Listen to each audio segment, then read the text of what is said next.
Shalom, brothers and sisters. Shalom. And shalom to those who are tuning in on the live. I am Bishop Taz, along here with Brother Ra'ah. And today we are going to be going into the tribe of Asher. First and foremost, we want to give all thanks and praise to the Most High, Ahaya, Bahashem Yeshaya, Wa Rawak. For those who do not speak the Hebrew, that is the Father, the Son, and the Holy Spirit, right? And before we get into the lesson, I wanted to go over a quick disclaimer on the House of Judah International Fellowship Church's stance on Halloween, or Hallows Eve, or Samhain, or however you want to look at it, depict it, call it, celebrate it for some of you. We are the House of Judah International Fellowship Church firmly stands against the celebration of Halloween. Firmly. Right? Why? Because the book of Thessalonians tells us to avoid all appearance of evil. How many of you look at look at Halloween and the practices of Halloween, the skulls and the ghosts and gargoyles and stuff like that, and think of the Most High? How many of y'all? Anybody? Right? Nobody, right? The scriptures say to avoid all appearance of evil. Can Satan cast out Satan? No. So as it pertains to an historically pagan, evil, wicked holy day of the Gentiles, we have no participation. And if you seek to follow the Most High, if you seek to keep his word, this is not a holy day you would keep. The Most High gave us plenty of holy days. He gave us plenty. We don't need these ones. Khan? So as we go into this particular season, Halloween is going to kick off the most satanic and demonic time of the year. We have Hallows Eve this month. We have Thanksgiving in November. And we have Christmas in December. And then you have New Year's in January. So as we go into this highly satanic and wicked time of year, watch your children. Protect yourselves. Stay prayed up, fast. Because especially with the times that we're living in the last days, how many of y'all know the Most High said that he would release the specter and the shadim in the last days, right? Poltergeist. Demonic activity, right? And if you aren't fasted and you aren't prayed up in this time, you are a prime candidate to be destroyed. Those who are not prepared will fall to this. I'm going to repeat that.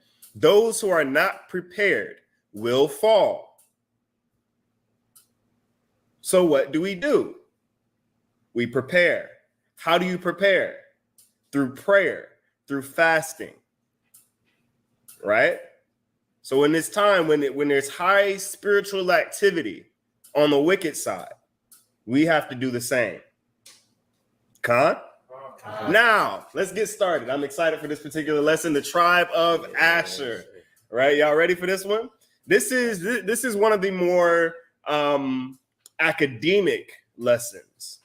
And it's particularly difficult to do that with a tribe like Asher because there's not much information in the scriptures concerning concerning the tribe of Asher, and there's even less information concerning the tribe of Asher today. Can we get that?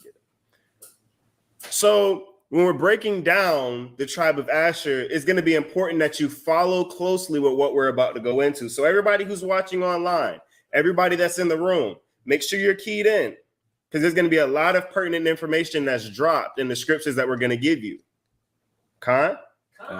So without any further ado, let's get it. Let's get Genesis chapter 49, verse 20. Genesis chapter 49, verse 20. Out of Asher, his bread shall be fat, and he shall yield royal dainties. So what that's saying is that out of Asher, this is Jacob speaking to his son, right? He says, out of Asher, his bread shall be fat. What does that mean? Lots of food, right? Fertility of land, right? And bread shall be fat can also be interpreted as wealth, right? And it says he shall yield royal dainties. What's that talking about? Delicacies, food, right? So we're talking about a highly fertile and extremely fertile land, to the point to where you don't need to till the ground. Everything that you need pretty much sprouts from the earth. So this is the land that Jacob is saying that in the last days. Remember, the last days is from the advent of Christ, the birth of Christ, till today. So in the last days, he would be sitting on wealthy and fertile land. Now, to be clear, Asher would not be wealthy, but he would be sitting on a wealthy land. Let's get Deuteronomy chapter 33. Let's get Moses. All right. Deuteronomy 33 and 24. Mm-hmm. And of Asher, he said, let Asher be blessed with children. Let Asher be blessed with children. Not saying that he's going to necessarily be one of the highest as far as reproduction rates, right? The fastest growing. It's not prophesied for him, but will he have a lot of children? Absolutely. Will he be one of the most numbered in tribes? Absolutely. Right? Read. Blessed with children. Mm-hmm. Let him be acceptable to his brethren. Let him be acceptable to his brethren. That word acceptable in the Hebrew can also be translated as favored, right? Considered as a favorite amongst his brothers, right? Anybody have that person in their family that everybody just like, not necessarily, you don't talk to them all the time, but when you hear that person's name, it's like, that's my favorite right there. It's always good vibes with that person. That was Asher, right? And it detailed in his name. What is it? What does Asher's name mean? It means happy, right? Or joy, my happiness, right? So that was the character of Asher. Never had beef with one person or another person. It's like, if you want to get some good vibes, that's who you go and hang out with, right? So he shall be favored. He shall be acceptable to his brethren. Read. Let him be acceptable to his brethren. Mm-hmm. And let him dip his foot in oil. Let him dip his foot in oil. We're going to get into that in a minute, because a lot of people interpret this one way when it's actually interpreted in a twofold manner. Read. Verse 25. Thy shoes shall be iron and brass. Mm-hmm. And as thy days, so shall thy strength be. Now we're going to get the understanding of why it says his shoes shall be iron and brass. We're going to get into that as well. Right? So the prophecies concerning Asher from Jacob and Moses are mostly centered around geographical location and tribal achievement. It's less based around the character of Asher, if that makes sense. If you read, we've gone into in a previous lesson when the elder taught, we went into the testament of Asher, and Asher never talks about himself. He never talks about himself, but instead he talks about he hates the double-minded or the double-faced person, right? The person who behaves one way in front of people, but is living a completely different life behind closed doors, right? And he goes and he talks about that there is two manners of everything, right? There's one part and there's another part. There's twofold to every aspect of life, right? Which is true. There's two parts of every person. There's two aspects of every idea, of every form of knowledge that you can gain. There's always twofold, right? When you find out new information, it's how you're going to accomplish what it is that idea is, right? There's twofold. You can either act on it or you can sit and let it rot, right? Agreed. There's two aspects, twofold, but Asher never talks about himself, right? But Asher was full of wisdom, right? Asher was filled with wisdom. Let's go ahead and get, as a matter of fact, we're going to go to Joshua chapter 19 and mark that, right? But when we're talking about, so Asher is one of those tribes where when we're examining him, we have to go based off of historical events, because that's mostly where we find Asher according to scripture.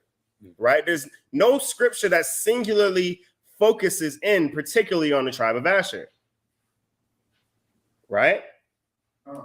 Not much is known outside of a few character traits that we learn or certain stories or events concerning his descendants. However, there is a twofold history concerning the prophecies in Israel and then being spread in their current location. I'm going to say that again. There's a twofold aspect of these prophecies. It's twofold. These prophecies were fulfilled in Israel, in the northern kingdom of Israel, but they're also still being fulfilled to this day in the location in which they are scattered. Make sense? So, in the last days, the prophecy says that his bread would be fat and he will bring forth royal dainties, meaning that they would live on extremely fertile land and bring forth a lot of rare and essential natural items that wouldn't be found in many places. So when you're looking at exports, people have to come to this particular location to get certain things, right? A lot of the food that you see cultivated around the world has an origin, and usually the origin is from this place, this particular place. Everything grows here, right? Everything grows here, and everything can be grown here, right? So where Asher would be in the last days would be in a place that is extremely biodiverse, right? It's it's some of the most biodiverse and agriculturally biodiverse lands on the planet, right? So what we find according to scripture is that even in the northern kingdom, Asher enjoyed some of the most fertile land. Let's get Joshua chapter 19, verse 24. Joshua 19:24. Mm-hmm. And the fifth lot came out for the tribe of the children of Asher, according to their families. Verse 25. And their border was Helkath, Mm-hmm. and Ali, Mm-hmm. and Betin, Mm-hmm. and Ashphat. So what we're seeing here is the border of their land, right? The land that they were allotted. Read. Verse 26. And Alamelech, Mm-hmm. and Amad, Elimelech. Mm-hmm. Mishil, Mm-hmm. and reacheth to Carmel westward, and Mm-hmm. Shihor, Libnath. Mm-hmm. Verse 27. And turneth towards the sun rising to Beth-Gadan, Mm-hmm. and reacheth to Zebulun, Mm-hmm. Zebulun. and to the valley of Hishtahel, Mm-hmm. toward the north side of Beth-Emek, Mm-hmm. and kneel and goeth to the Kabul of the left land. Now notice, The left hand. I want you to keep in mind Kabul, right? Keep that in mind. That's that country, that city of Kabul. Why? Because it's going to become essential to where the tribe of Asher remains today, right? Now, Asher was given the land that we know as West Galilee, right? They were given the land of West Galilee, which has lower temperatures, much rainfall, making it some of the most fertile land in Canaan. Not the most beautiful.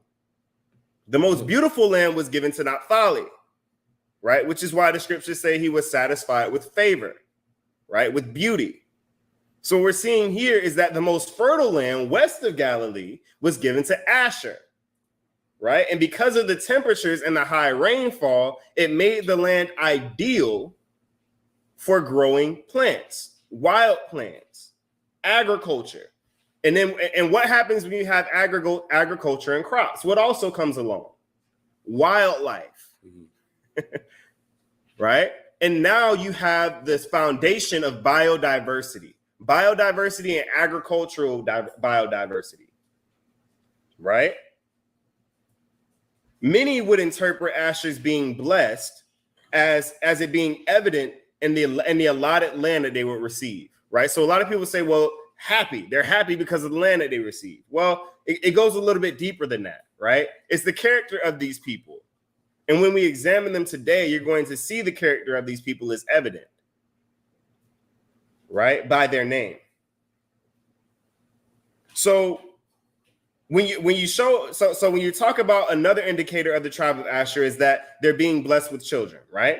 So a lot of people would say that talk about the land, the children themselves being blessed by having the land or being happy because they have the land, right? But this is evident by the land that they receive. So obviously that plays a part, but it's not the whole aspect of why it is that why the children are blessed.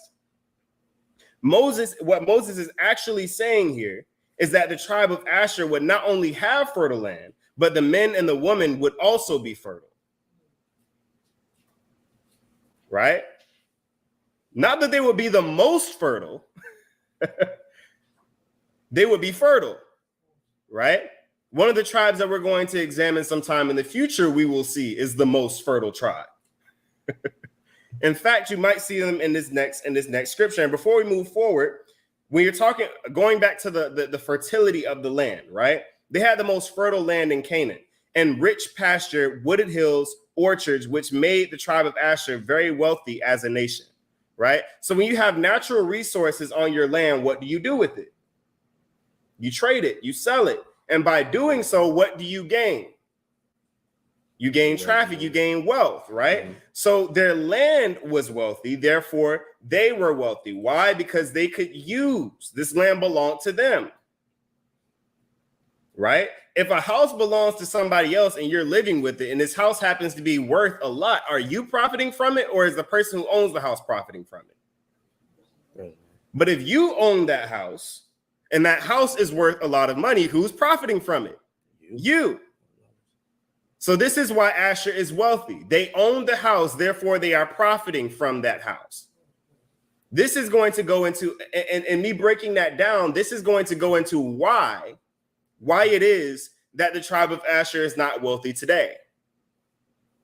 Because someone else owns that house. Someone else owns the house. Right?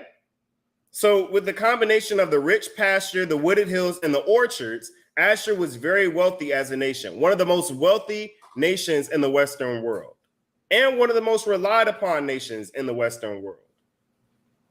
Right? Now, I want you to keep in your mind of these orchards, right? These olive orchards, right? That Asher was known for in their time. They were known for olive orchards. Their production of what?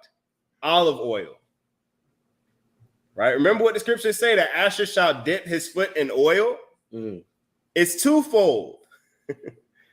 Right? A lot of people think of oil-rich land and they think they think of the oil-rich land and they say, oh yeah, oil, as in gas, gasoline, oil that's produced today.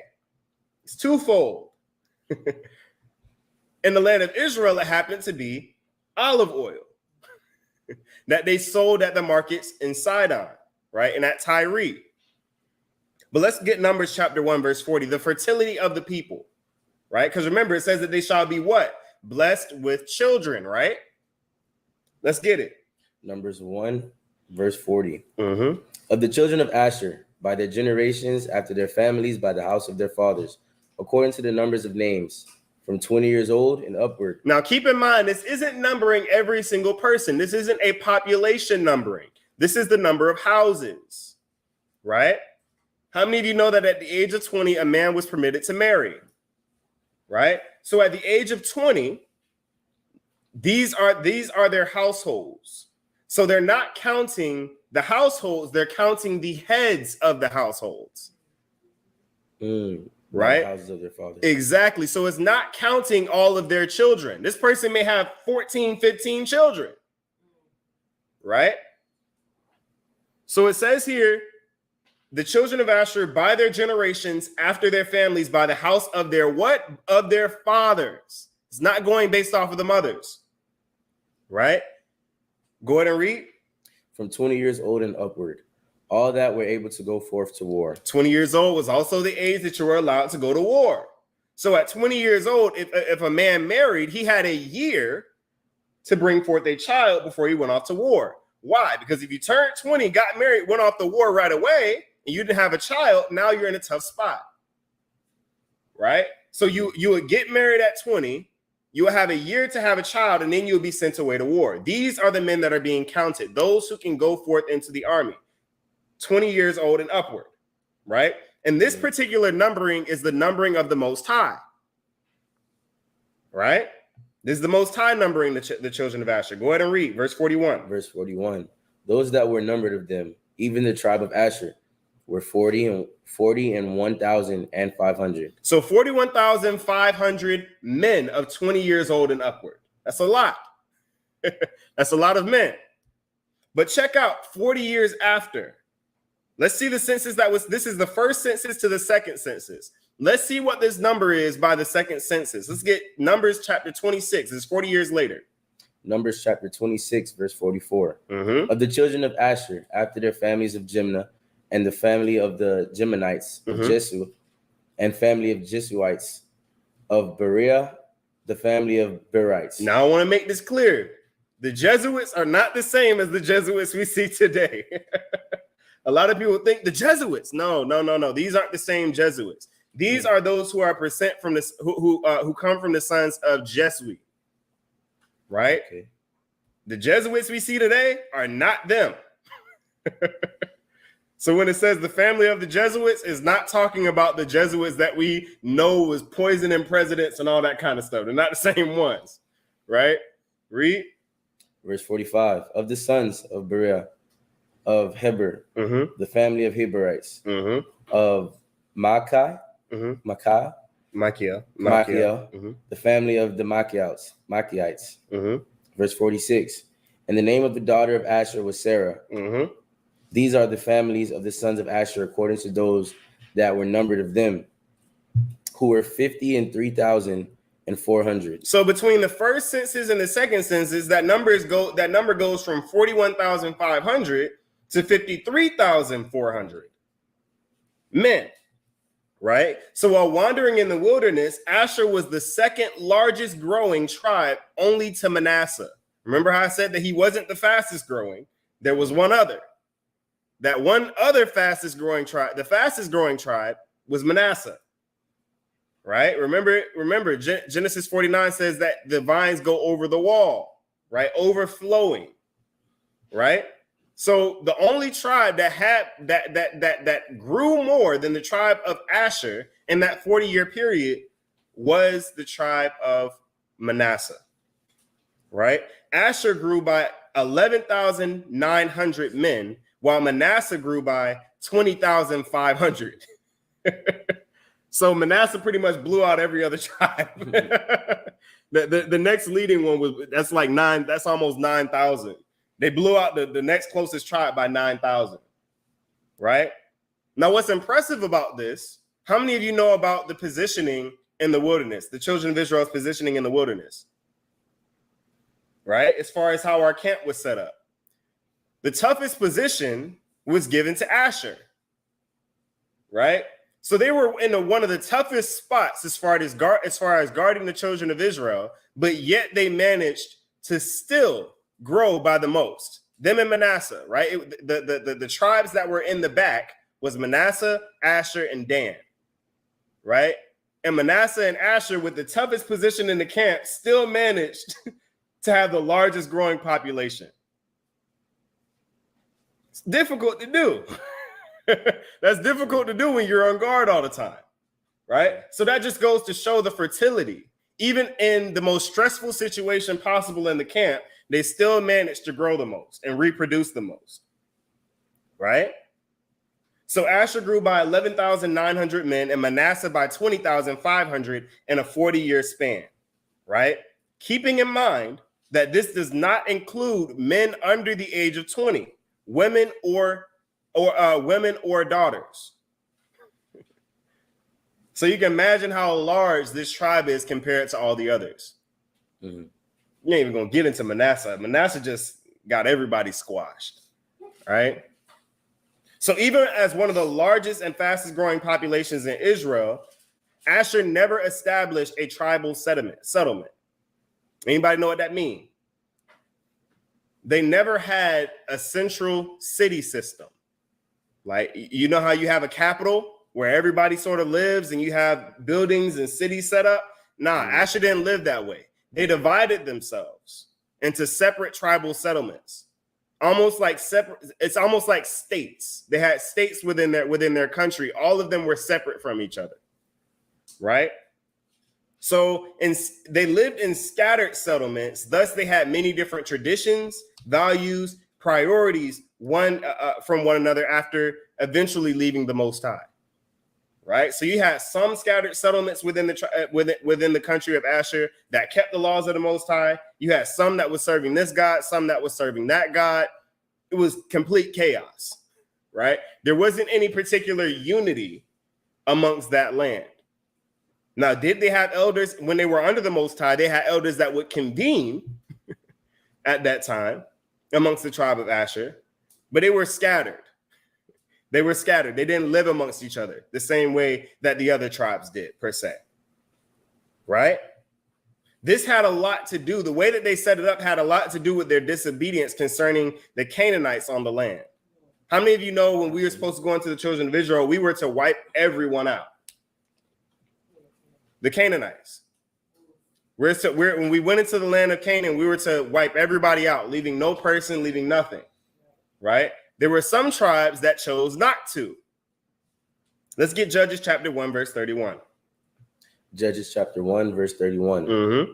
Neither did Asher drive out the inhabitants of Akko, Mm-hmm. nor the inhabitants of Zidon, Mm-hmm. nor of Alab, nor of Ashdod, nor of Helbah, Mm-hmm. nor of Afik. Mm-hmm.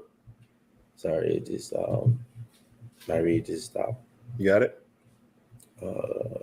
Back down to Judges. All right, go ahead and start at verse 32.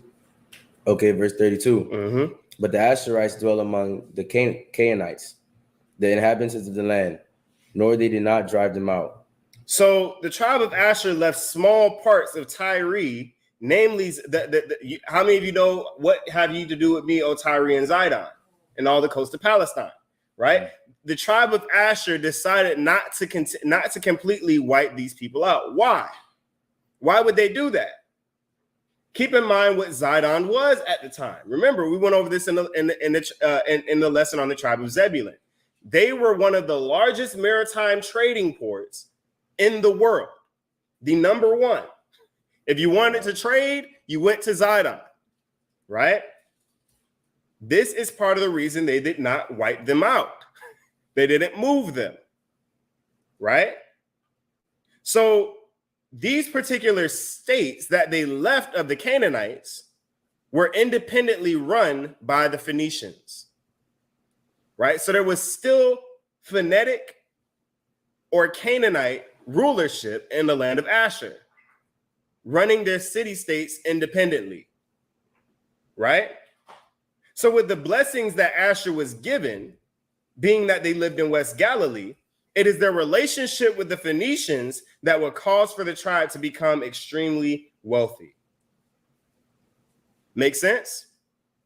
So there was a partnership between the Phoenicians or the Canaanites with the tribe of Asher. Follow me here because those who are watching and those who are in the room, follow here because it gets important. This relationship between the Phoenicians and the tribe of Asher is going to determine a lot of what's about to happen after this. It plays a big role, a major role, right? No, remember in the tribe of in the lesson on the tribe of Dan, their relationship with Javan was huge. Later on, their relationship with the Greeks. This is no different, right?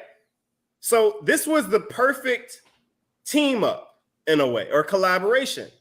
You had the tribe of Asher was seated in the perfect position. You have the tribe of Zebulun near you, who did a lot of the fishing and brought in a lot of fish. And then you had next door the tribe of Issachar, who practiced husbandry, right? Agriculture. And then right to the north of Issachar, you have the most fertile land in Israel. They had the perfect system running. And then on top of that, in the far north of Asher, you have the most powerful maritime trading port in the world. Wow. This is a recipe for success and wealth for the tribe of Asher. So they said, if we let them stay here and keep running their operation and bringing in this money, and we can take what we have here naturally on the land and trade it there, we can become one of the most powerful and wealthy trading lands on the planet. And that's exactly what they became. Right? So they became extremely wealthy, especially because of their olive orchards, which at one point they used to supply all of Israel with oil during the famine.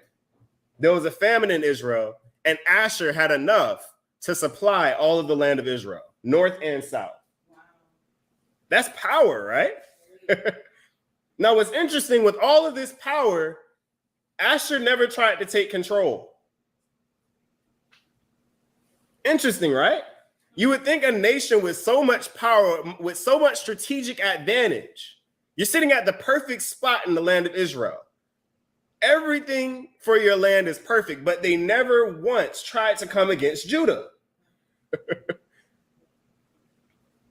And you're going to find that Judah and Asher had a very, very close relationship.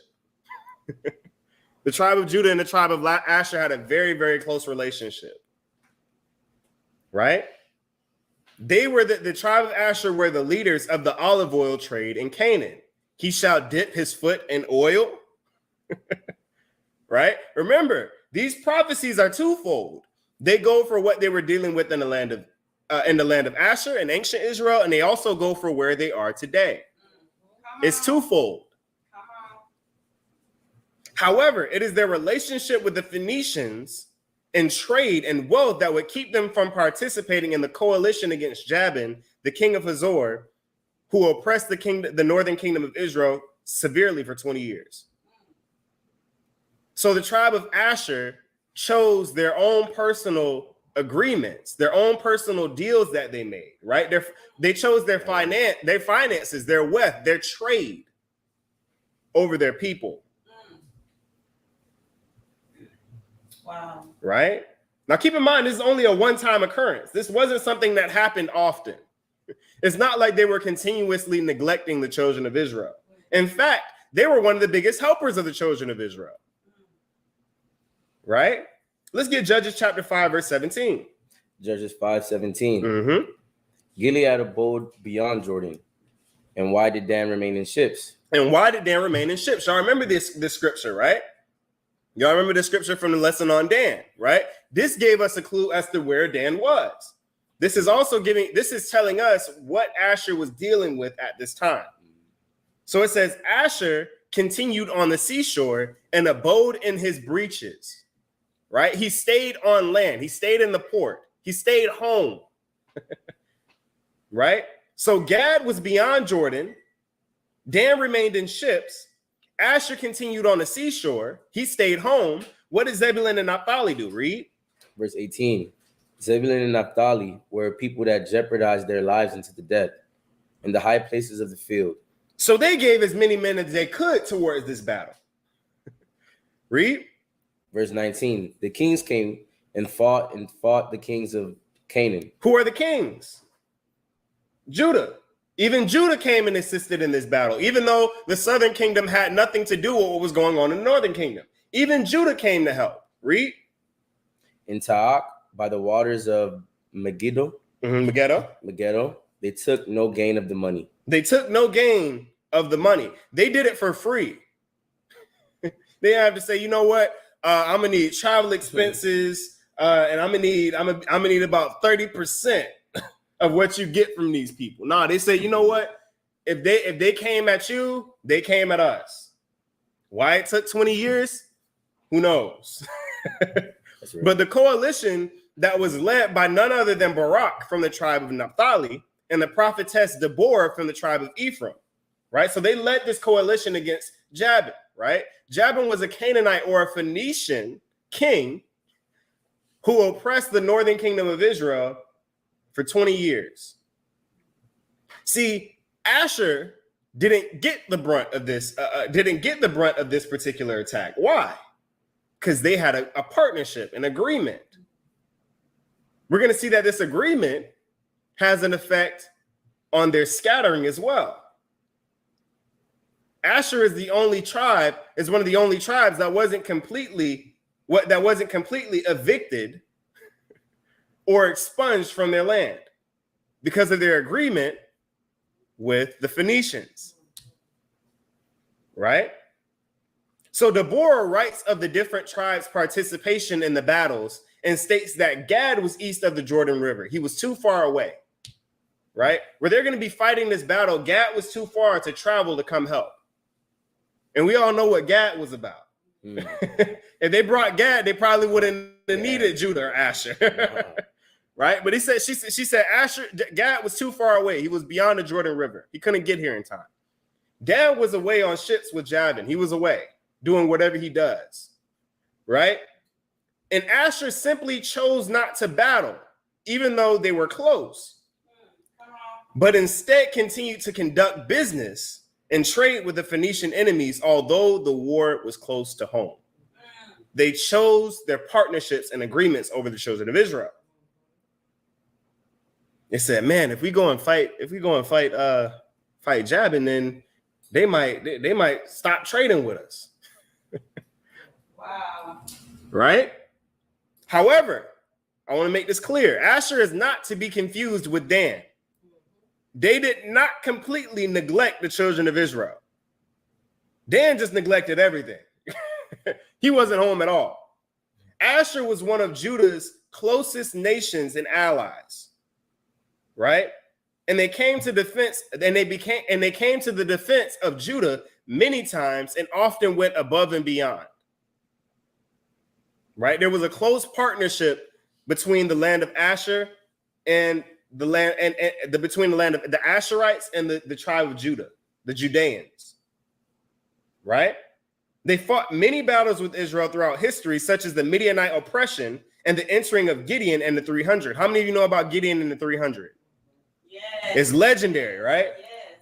How many of you know that Asher made up majority of that army? Wow. Wow. Asher was one of the leading tribes in that battle. Let's get Judges chapter 6, verse 1. Judges 6, verse 1. Mm-hmm. And the children of Israel did evil in the sight of the Lord. Mm-hmm. And the Lord delivered them into the hand of Midian 7 years. Mm-hmm. And the hand of Midian prevailed against Israel. And because of the Midianites, the children of Israel made them the dens, which were in the mountains and caves and strongholds. Mm-hmm. So basically what they're doing here is they put themselves in high places to where they could see everything. Right? Read. Verse 3. And so it was when Israel had sown. When they went and they planted their crops and their food, what did the Midianites do? Read. That the Midianites came up and the Amalekites. Now, notice who just has to be in this situation. Amalek. Amalek snuck up in there. How many of you know who the Amalekites are? Esau. So Esau had to sneak in here and get him a little bit too. Yeah, out here. Read. And the Amalekites and the children of the east. Who are the children of the east? The Moabites and the Ammonites. Read. Even they came up against them. So everybody said, oh yeah, remember they have consulted together against thy hidden ones, right? They got together and they said, y'all, Israel is sinning. You know what that means, right? The hedge is taken off of them. So let's all come get a piece. We can all get a little bit of this right here. Read. Verse 4. And they encamped against them and destroyed the increase of the earth. Mm-hmm. Till thou come into Gaza and left no sustenance for Israel, neither sheep nor ox nor ass. So what they did was they would sit and they would watch. Whenever they tried to sow, they would come and destroy their crop. They would kill their animals. What are they doing? They're causing a famine. Now, this is where Asher gets involved, because guess where a majority of the food is coming from? Asher. Yeah. So now you're messing with their money. Listen, I'm trying to trade. You up here digging up the orchards and messing with my animals that till this land. Now I can't make no money. Now we got a problem. Right? So they encamped against them, and every time that they tried to plant, every time that they tried to import cattle, they would destroy them. Right? Sounds familiar, right? 70 AD, built a big old wall and kept everyone trapped inside to where nothing could get in, nothing could get out. They starved them to death. Gideon would be sent by the Most High to destroy the Midianites using 300 men that were divided. They were divided into 3 sections. So a lot of people don't realize how impressive this is. You already have an army of 3 men against 5 separate nations, powers at the time, right? You have the Midianites, the Amalekites. You had the Ammonites and the Moabites. That's 4, right? This is 300 men. And keep in mind, Gideon's strategy was to divide them into 3 parts. So this is 100 men per group. So it's not even just 300 men as a whole. It's actually 100. Right? And the Most High did this. How many of you know why the Most High did, why he made them fight with 300 as opposed to their full army? Because they had more. Why did they only send 300? So they can show his power. They can't boast. The children of Israel can't boast and say, yeah, look what we did. We went and defeated all these people. Big old army. Yeah. Rah, come against us, see what happened. Right? The Most High said, nah, send 300. I'm going to show my power through this situation. Let's see Judges chapter 7, verse 23. Judges chapter 7, verse 23. And the men of Israel gathered themselves together out of Naphtali.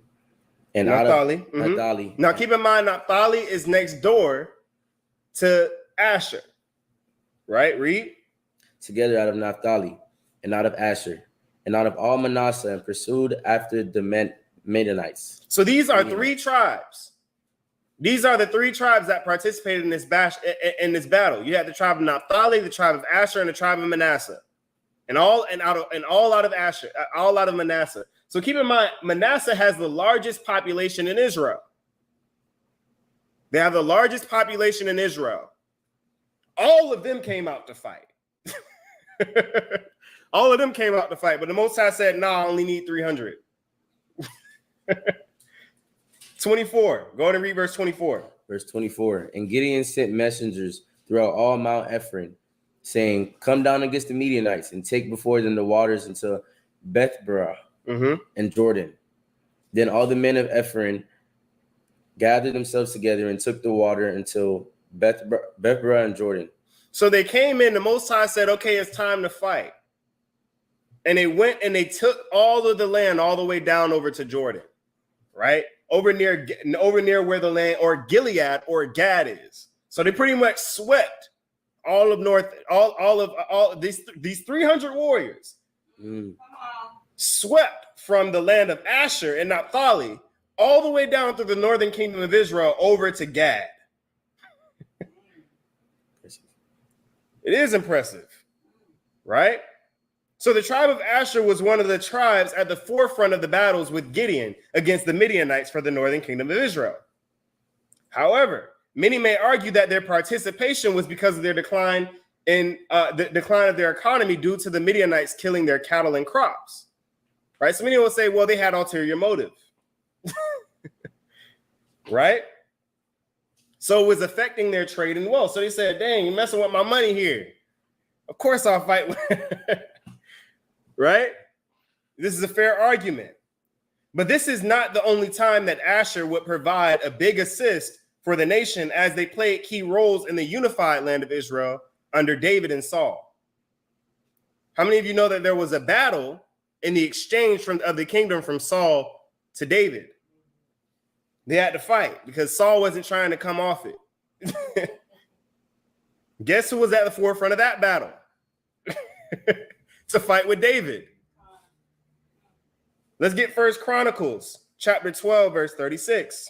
1 Chronicles chapter 12, verse 36. And of Asher, such as went forth to battle, expert in war, 40,000. Verse 38. All of these men of war that could keep rank came with the perfect heart of Hebron to make David king over all Israel. And all the rest also of Israel were of one heart to make David king. So this is probably the one time that you see every tribe, including Dan, come together for a battle.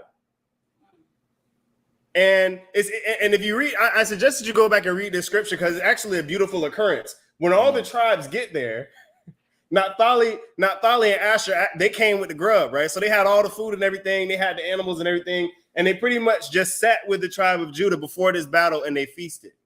It's going down. Right? So the only time you see something like this happen, right? It's going down. So this is the only time and really Israel's history outside of the holy days, the feast days, where we would come back to the land of Israel, where we were all together in one place on one accord with one goal, one mind.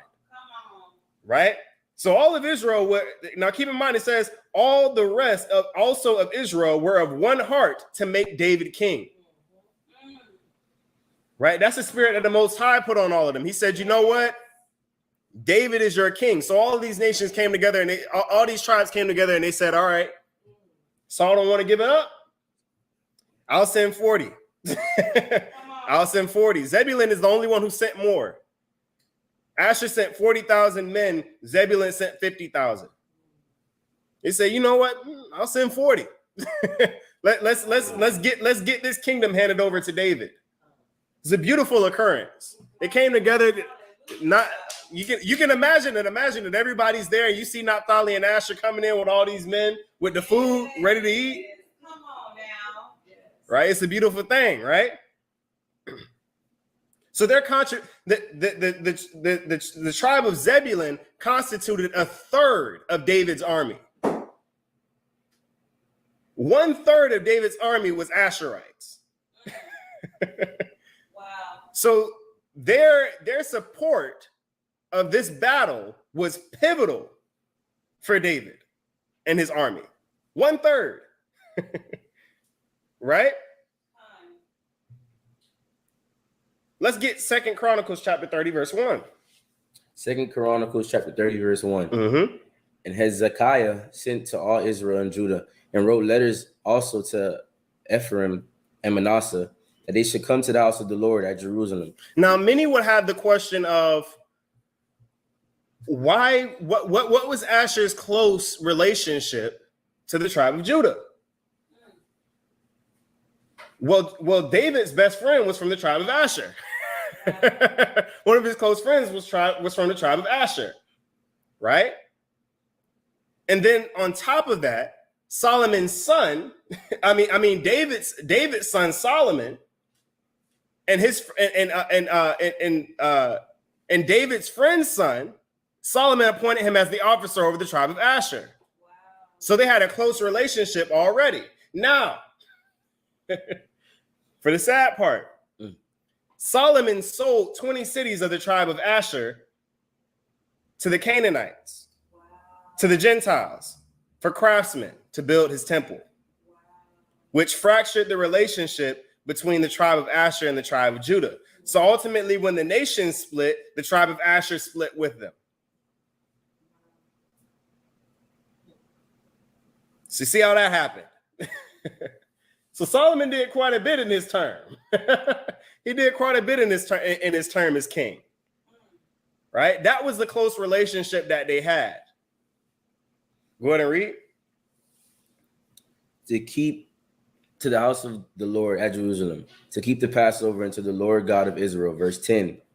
So the post passed from city to city throughout the country of Ephraim and Manasseh and until Zebulun. And they laughed and scorned and mocked them. So what's happening here? This is post 721 BC. So this is after the final fall of the northern kingdom of Israel. Right? This is after that. So the children of Israel have been in large part deported. They've been deported, and the northern kingdom of Israel has been taken for a possession. Right? Now, what Hezekiah, the king of Judah, is doing is he's sending letters to those that remain of the tribe of Ephraim, of the tribe of Manasseh, and of the tribe of Zebulun. And he's saying, come back to the land and keep the Passover with us. And they laughed at him. But check this out, read. Verse 11.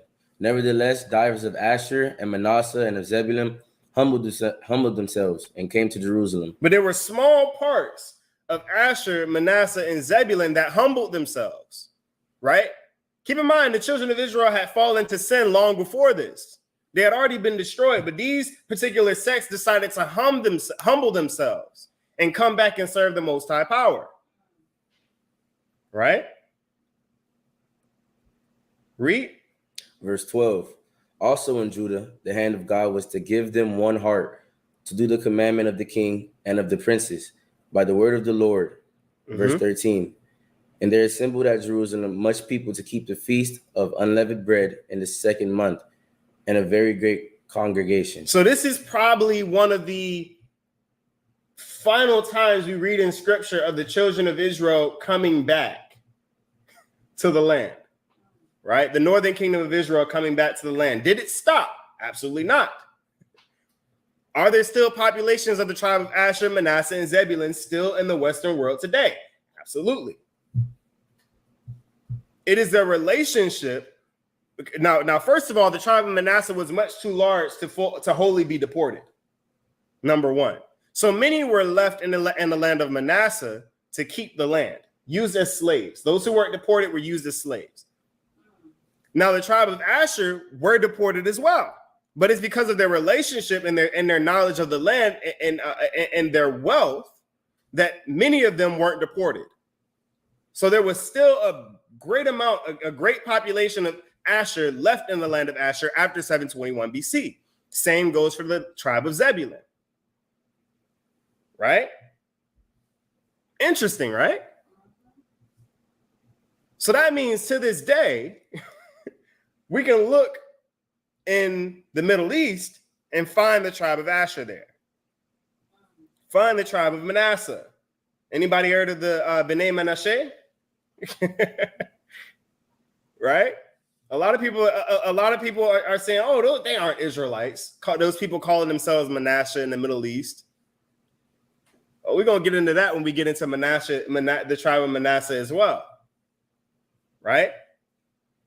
The tribe of Asher avoided the brunt of the Assyrian deportation due to their already long-standing trade relationships with the Canaanites and the Phoenicians.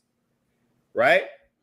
This is how they were able to return to Jerusalem to keep the Passover while the destruction of the northern kingdom was still hot. Cities were still burning.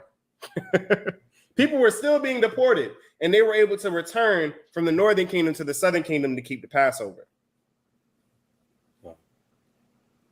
However, even with the tribe of Asher's close relationships with the heathen and their fall to the northern kingdom, there was still a large portion of the tribe of Asher that returned to the Most High. Right? Blessing, right? Isn't that a blessing? See, usually what we're taught is that the whole land of the northern kingdom were against the Most High. It's not the case. There were still many righteous of the northern kingdom. Tobit from the tribe of Naphtali was living. He had a righteous family amongst the wickedness of the northern kingdom. Right? We also see a presence of the tribe of Asher. Now, I didn't want to Luke chapter 2. Luke chapter 2. We don't have it in the document because we're sort of double timing it right now. But if you look at, how many of you know about the prophetess Anna? Yeah. Anybody know what tribe she was from? She was from the tribe of Asher. The prophet Anna, who was promised by the Most High that she would not die until she saw the Messiah. When she saw Christ, afterwards she died. That sister, that prophetess, was Anna. She was from the tribe of Asher. So there was still a presence of Asherites amongst the Judeans, even in the New Testament, proving that the Asherites were not wholly expunged from their land. Many of them still remained in the land of Israel. Right? So Deuteronomy 33 also says that in the last days, their feet would be as iron and brass, meaning that they would live on a land with an abundance of oil, iron and brass. Now, that word brass in the Hebrew is not actually brass. That's why people get confused. That word is not brass. It's copper or bronze. Right? Copper or bronze. Keep that in mind. It's not brass. It's copper or bronze. Right? So their land would have an abundance of oil, an abundance of iron and copper, and many other natural blessings of the earth, meaning biodiversity, crops, food crops, animals. Right? Asher was also blessed with wisdom and a kind nature, that all their brothers loved and respected. Right? He was that word accepted means favored. Right? So now we're going to get into the nitty-gritty of this lesson. To identify Asher, we must identify these things. Number one, the curses. Number two, a large and growing population. Number three, lives in many scattered settlements. They don't have one particular city where all of them dwell. They're divided in a bunch of different groups, tribal groups. 4, oil, iron, and rich with copper or bronze, however you want to refer to it. Right? So it should be an iron, copper, and oil rich land. And number 5, extraordinary agricultural biodiversity. Right? So we're going to take a quick break. We're going to take a quick 3-minute break. And we're going to get into identifying who is the tribe of Asher. Y'all ready? Yep. It's going to be exciting. It's going to be a good one. All right. So we're going to take a 3-minute break and we'll be right back. Don't go nowhere. Let's get it. Hey, the brother told me the other day, he said, hey, if y'all play this at a high holy day, you guaranteed to make the people dance like Dave. Okay. I said, oh yeah. Hey, karate side, make you lean and rock. I make your knees bend, I make you move non-stop. I got the beat hard like a crooked old copper. When the beat drop out, you gon' say anything hot. Look, I'm dancing with no shame. See, I'm moving something like Dave did. I done broke free from them chains. See, I'm a new man, I made real change, but they calling me insane. I got me the true man, I got a new name, and I'm far away from them flames. And now I'm dancing like I'm spinning on the lowly and Poland. Got these other nations watching like he really got the Holy Ghost. Your shine came and scooped me, now you really see the new me. I'm just dancing like I'm David, that's just how we do it. Judah! Hey, dance like Dave. Like Yeshaya's here. We gon' make it dance like Dave. Dancing everywhere. Dance like Dave. Like Yeshaya's here. We gon' make it dance like Dave. Dance, dance, dance like Dave. Yeshaya's here. We gon' make it dance like Dave. Dance, dance, dance like Dave. Like Yeshaya's here. We gon' make it dance like Dave. Dance. Where my sisters at and keep it all modest though. Head wrap, head scar, that's how we go. Virtuous women in the making, no mistaken. We are now tuned in to this proper tutorial. Where are the sisters that hold their husbands down? Where are the sisters being obedient to receive this crown? We back to the business, back to our natural use, back to our beginning. Restoring what evil, lesson well worth it. We moving about like we worth it. We deserve it, we forever Rubik. Not complicated like a Rubik's Cube. Do it's not like the hottest dude. Teach Jezebel's a thing or two. Now we can dance like Sarah. Wave your hands like Esther. Step and fade like Hannah. We can step and fade like Hannah. Hey, dance like Dave. Like Yeshaya's here. We gon' make it dance like Dave. Dancing everywhere. Dance like Dave. Like Yeshaya's here. We gon' make it dance like Dave. Dance, dance, dance like Dave. Yeshaya's here. We gon' make it dance like Dave. Dance, dance, dance like Dave. We gon' make it dance like Dave. Numbers 15 and 38. That's me though, getting my swag on. I'm bouncing, screaming the credo. Boy, this ain't no twerk song, more like an anthem. Sisters are looking beautiful, brothers are looking handsome. David did a dance off. He was Hebrew. All of the other nations respected and kept their hands off. We dancing. We used to do that. We been leaning and rocking for years. I thought you knew that. We don't need a shot of Patron to get us moving. All we need is the word and the Christ, and we'll be grooving. I'ma need ankle support, cause I'ma be dancing like David for so long it might just bring it get sore. Hey, dance like Dave. Like Yeshaya's here. We gon' make it dance like Dave. Dancing everywhere. Dance like Dave. Like Yeshaya's here. We gon' make it dance like Dave. Dance, dance, dance like Dave. Yeshaya's here. We gon' make it dance like Dave. Dance, dance, dance like Dave. Like Yeshaya's here. We gon' make it dance like Dave. Dance. Okay, now on this part of the song, I want y'all to turn up, turn up. We about to praise the Most High, because he's the one that brought you out of these chains. He's the one that gave you this truth. Dance, dance, dance, dance, dance, dance, dance, dance like that. Dance, dance, dance, dance, dance. We gon' make you dance like that. Dance. Karataza, Akai, Yapak Q, Rashawn Judah. Yeah, dance like David. We just made you dance like David. Hey. We back. Elder put on that jam again. They got that jam. he put on that jam. Okay, I got a new burst of energy. Y'all ready? All right. So I'm gonna do a quick recap of the things that we're looking for concerning this tribe. Number one, as always, is the curses. Number two, a large and growing population. Number three, they live in many scattered settlements. Number four, oil, iron, and copper-rich land. And number five, extraordinary agricultural biodiversity. Right? So our first source is going to be coming from nationalgeographic.com under biodiversity. We got to find out what biodiversity is, what that means, in order to fully understand what land the Most High is talking about here. So let's get nationalgeographic.com. Biodiversity. Biodiversity is a term used to describe enormous varieties of life on Earth. So enormous, large, not small, right? Because if you have something that's smaller, it can possibly be planted there, right? This is natural, what naturally grows on this particular land. So it's a term used to describe enormous variety of life on Earth, right? Read. Life on Earth. It can be used more specifically to refer to all of the species in one region or ecosystem. Mm-hmm. Biodiversity refers to every living thing, including plants, bacteria, animals, and humans. So that means you have a variety of different plants, bacteria, animals, and people. Right? So think of everybody in this room, you got people from all walks of life.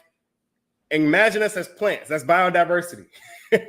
Right? It's the same thing as having a diverse school or a diverse group of people. That's what biodiversity is. Lots of different kinds of different things that naturally grow on one piece of land. Right? So Jacob prophesied that Asher would inherit extremely fertile land, loaded with natural resources that should have made them wealthy. Right? Remember the example that I gave. If you own the house, what? You own everything in it. You're the one profiting from its wealth. If somebody else owns it, they're profiting from the wealth. Why? Because chances are your rent is going to be very high. So they're the ones benefiting from it, right? So what we're seeing here is that they were blessed with a land very similar to what they had in ancient Israel, right?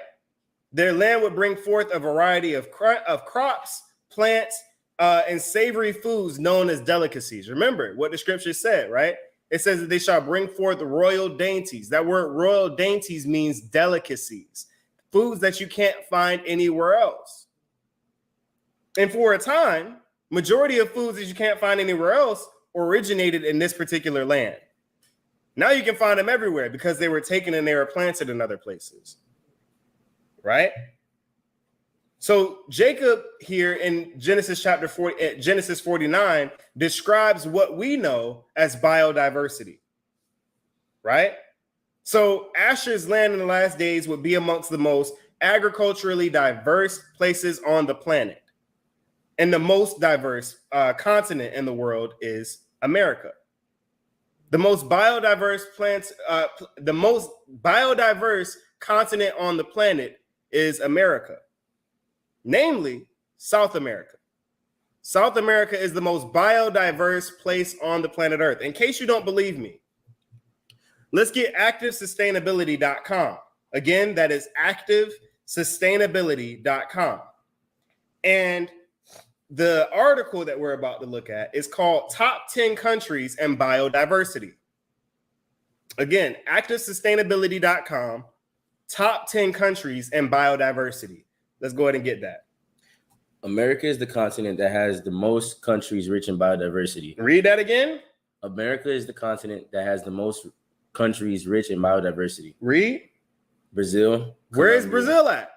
South America. Where is Colombia at? South America. Read. Brazil, Colombia, Ecuador, Mexico, Peru, Venezuela, and the United States. So let's see. 1, 2, 3, 4, 5. 5 of these countries on the continent of America are South American countries. 5. Right? Read. Drop down to Brazil. You slide over to Brazil in the article. Go ahead and read. Brazil is the country with the greatest biodiversity of flora and fauna of the planet. Brazil has the highest number of species of known mammals and freshwater fish, and more than 50,000 species of trees and bushes. It takes first place in biodiversity, in plant biodiversity. So Brazil is literally the most biodiverse place on the planet. And you know what?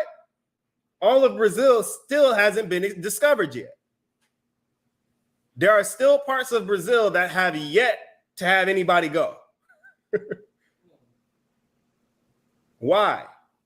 Because the brush is so thick, not everybody can go in there. See, in the time when Brazil was first being settled and colonized by the Europeans, all the Brazilians knew they had to do was get into the woods. If they could get into the woods, nobody would follow. Because they got all kinds of anacondas and spiders and piranha. They got everything out there. Y'all know what I'm talking about. Jaguars. And you can't see nothing because it's thick. Come on now.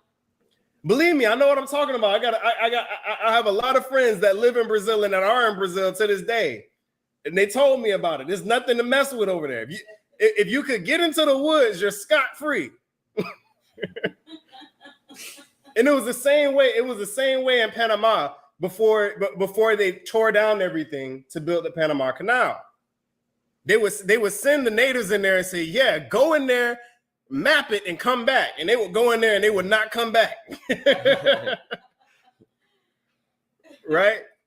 So Brazil is so thick and full of different life, all of it hasn't even been discovered yet. Right? Notice it says species of known mammals. There's a lot of unknown in there too. Even today, with all the technology and weaponry that they have, people are still not as bold enough as to just walk up in there. Right? So there's a lot of South America there's a lot of people in South America that have yet to be discovered. Come on.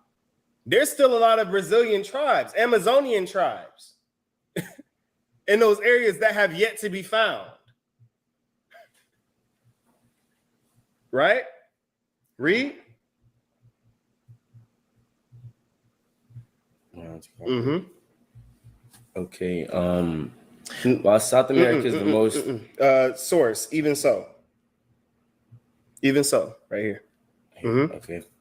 Even so, the loss of tropical forests due to uncontrolled agriculture and logging is still on the rise. So while this country is the most biodiverse, remember what the scriptures say about the Gentiles. They rape the earth, right? So they're tearing down all of this agriculture and all of these forests to the point to where the biodiversity of the greatest. Now, keep in mind, it's still the most biodiverse country on the planet Earth, the most biodiverse area on the planet Earth, with them destroying it. So you have unknown species, unknown insect species, unknown mammal species, plant species that are being destroyed that we never even had the opportunity to discover. So while South America is the most biodiverse place on the planet, Brazil in South America is the most biodiverse country in the world, right? The Most High, through Jacob and Moses, is giving us a geographical location of where Asher is. However, biodiversity is not the only standard given, right? Now, I know we didn't get into Ecuador and Peru, but those are also, I believe Ecuador is second and third between Ecuador and Peru as far as biodiversity, right? Moses says that Asher's land would be abundant in oil, iron, and copper. So if South America is truly the location we are looking for, then we should see all these things present in extraordinary amounts. Not just there. You can find oil anywhere. You can find iron and copper anywhere. But it has to be in large amounts. The name Brazil is actually very similar to the Hebrew word barzel, which means iron, right? by looking at who leads the iron ore reserves, we can see if Brazil fits the prophecy that was given by Moses, and whether the land actually rightly deserves the name iron. So we're finding out two things. We're finding out, okay, we've already found that one of the standards is fulfilled for South America concerning Asher in South America. Now we need the other half, the resources on that land, right? Now, a lot of people would say, well, just because they sound the same doesn't make them the same. So we're also going to discover if the land should be rightly named iron. Does that Hebrew name Barzel match the name match the attributes of this particular land? So we're going to find out whether the Hebrew name whether the name of this country is actually Barzel, actually iron. Let's get Statista. That is STATI. That's statista.com. Statista.com. And the article is titled Iron Ore Reserves by Country in 2020. Right? So this is just last year. Iron ore reserves, ore is spelled O-R-E, right? Iron ore reserves by country in 2020. Right? Let's go ahead and get that. Brother Rob. Australia and Brazil are among the world's largest iron ore producers and hold a large portion of the world's iron ore reserves. Mm-hmm. Australia makes up half of the world's iron ore exports. Brazil exported around 23% of the world's total iron exports. As of 2020, Brazil has reserves of 50 billion metric tons of iron content and 34 billion metric tons of crude ore. Mm-hmm. Brazil produced 400 million metric tons of iron ore in 2020. For those who are in the room, take a look at the screen. And for those who are watching, take a look at your screen. What you see is that Brazil is the second leading iron producer on the planet Earth. They are quite literally walking on iron.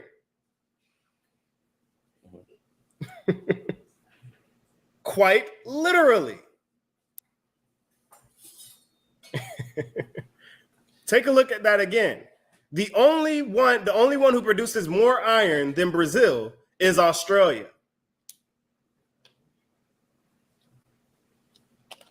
Right?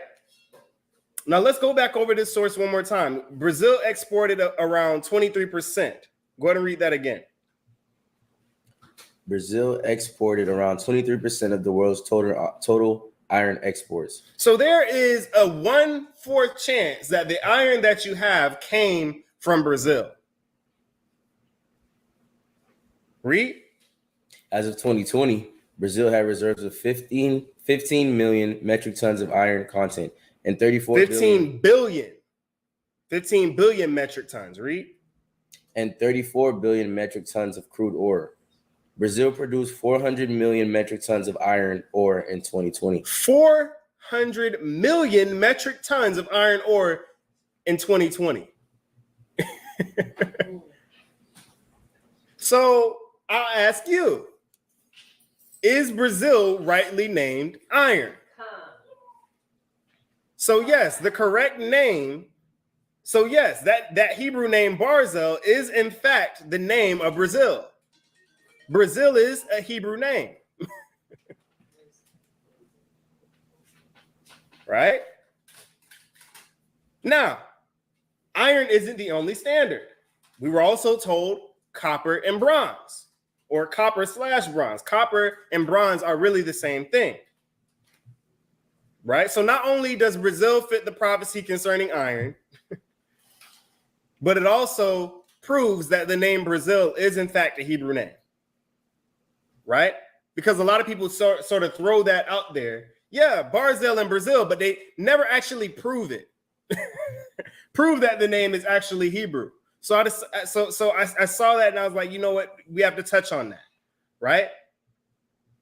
But we also see that copper and bronze, as Moses said, these metals would be found in abundance in Asher's land. So now we're looking for copper. If we go to nsenergybusiness.com, again, that is nsenergybusiness.com.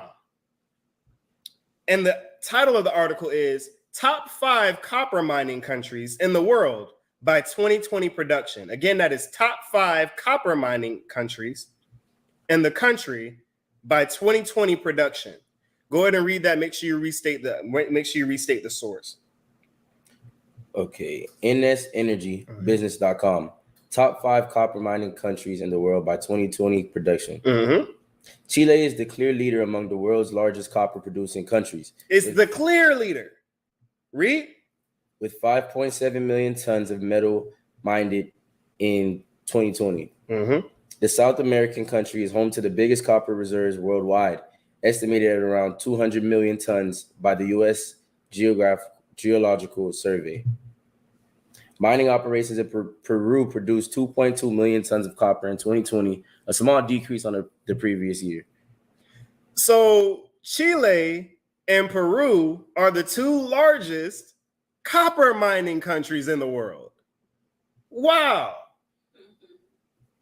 Interesting, right? Interesting. Wow. Chile and Peru are next door to Brazil. Interesting, right? Is it a coincidence? No, that's the word. Copper, Chile has firmly been in the lead of copper mining production for about a decade, while Peru has fluctuated in and out of the top 2 in that same span. So it's either number 2 or number 3. Either way, it's bouncing back and forth, right? It's no coincidence that both these countries happen to be in South America. And next door to them is the second leading worldwide iron producer. And the entire land of South America happens to be the most biodiverse country on the continent on the planet. Come on, bring it. Lastly, Moses mentions an abundance of the presence of oil on this land. Now, based off of what we went on earlier, what we broke down earlier, many would be looking for olive orchards, right? Because Asher was known for producing olive oil in ancient Israel, right? And because of this, many would say, well, they don't produce olive oil, so it can't be them. Did Moses say olive oil or did he say oil? Right? Olives are not native to South America. That's one of the few things that doesn't grow in South America, right? Pretty much everything that you can find worldwide comes from South America, whether it be a fruit. A lot of different types of potatoes, like sweet potatoes, are native to South America. So majority of the foods come from South America. But the one thing that they don't have are olive orchards. That aren't native there are olive orchards. However, it says Asher would dip his foot in oil, meaning that the oil would be in the land that they walk on, right? Much like iron and copper, this is found in abundance in South America. Venezuela has oil reserves with Brazil. Venezuela has the most oil reserves, and Brazil is at 15th, Ecuador at 19th, Argentina and Colombia are at 33rd and 34th, and Peru at 42nd. So pretty much almost every major country in South America is in the top 50 in oil reserves. Wow. Top 50. Venezuela has over 300 billion barrels. Wow. This is almost 50 billion more than the next closest country, Saudi Arabia. Wow. They're beating out the next closest country by 50 billion. Wow. So it has the oil, it has the iron, and it has the copper. And is in the top of every metric. Wow. Interesting, right? And it's even more impressive. You got 1, 2, 3, 4, 5 countries all in the top 50.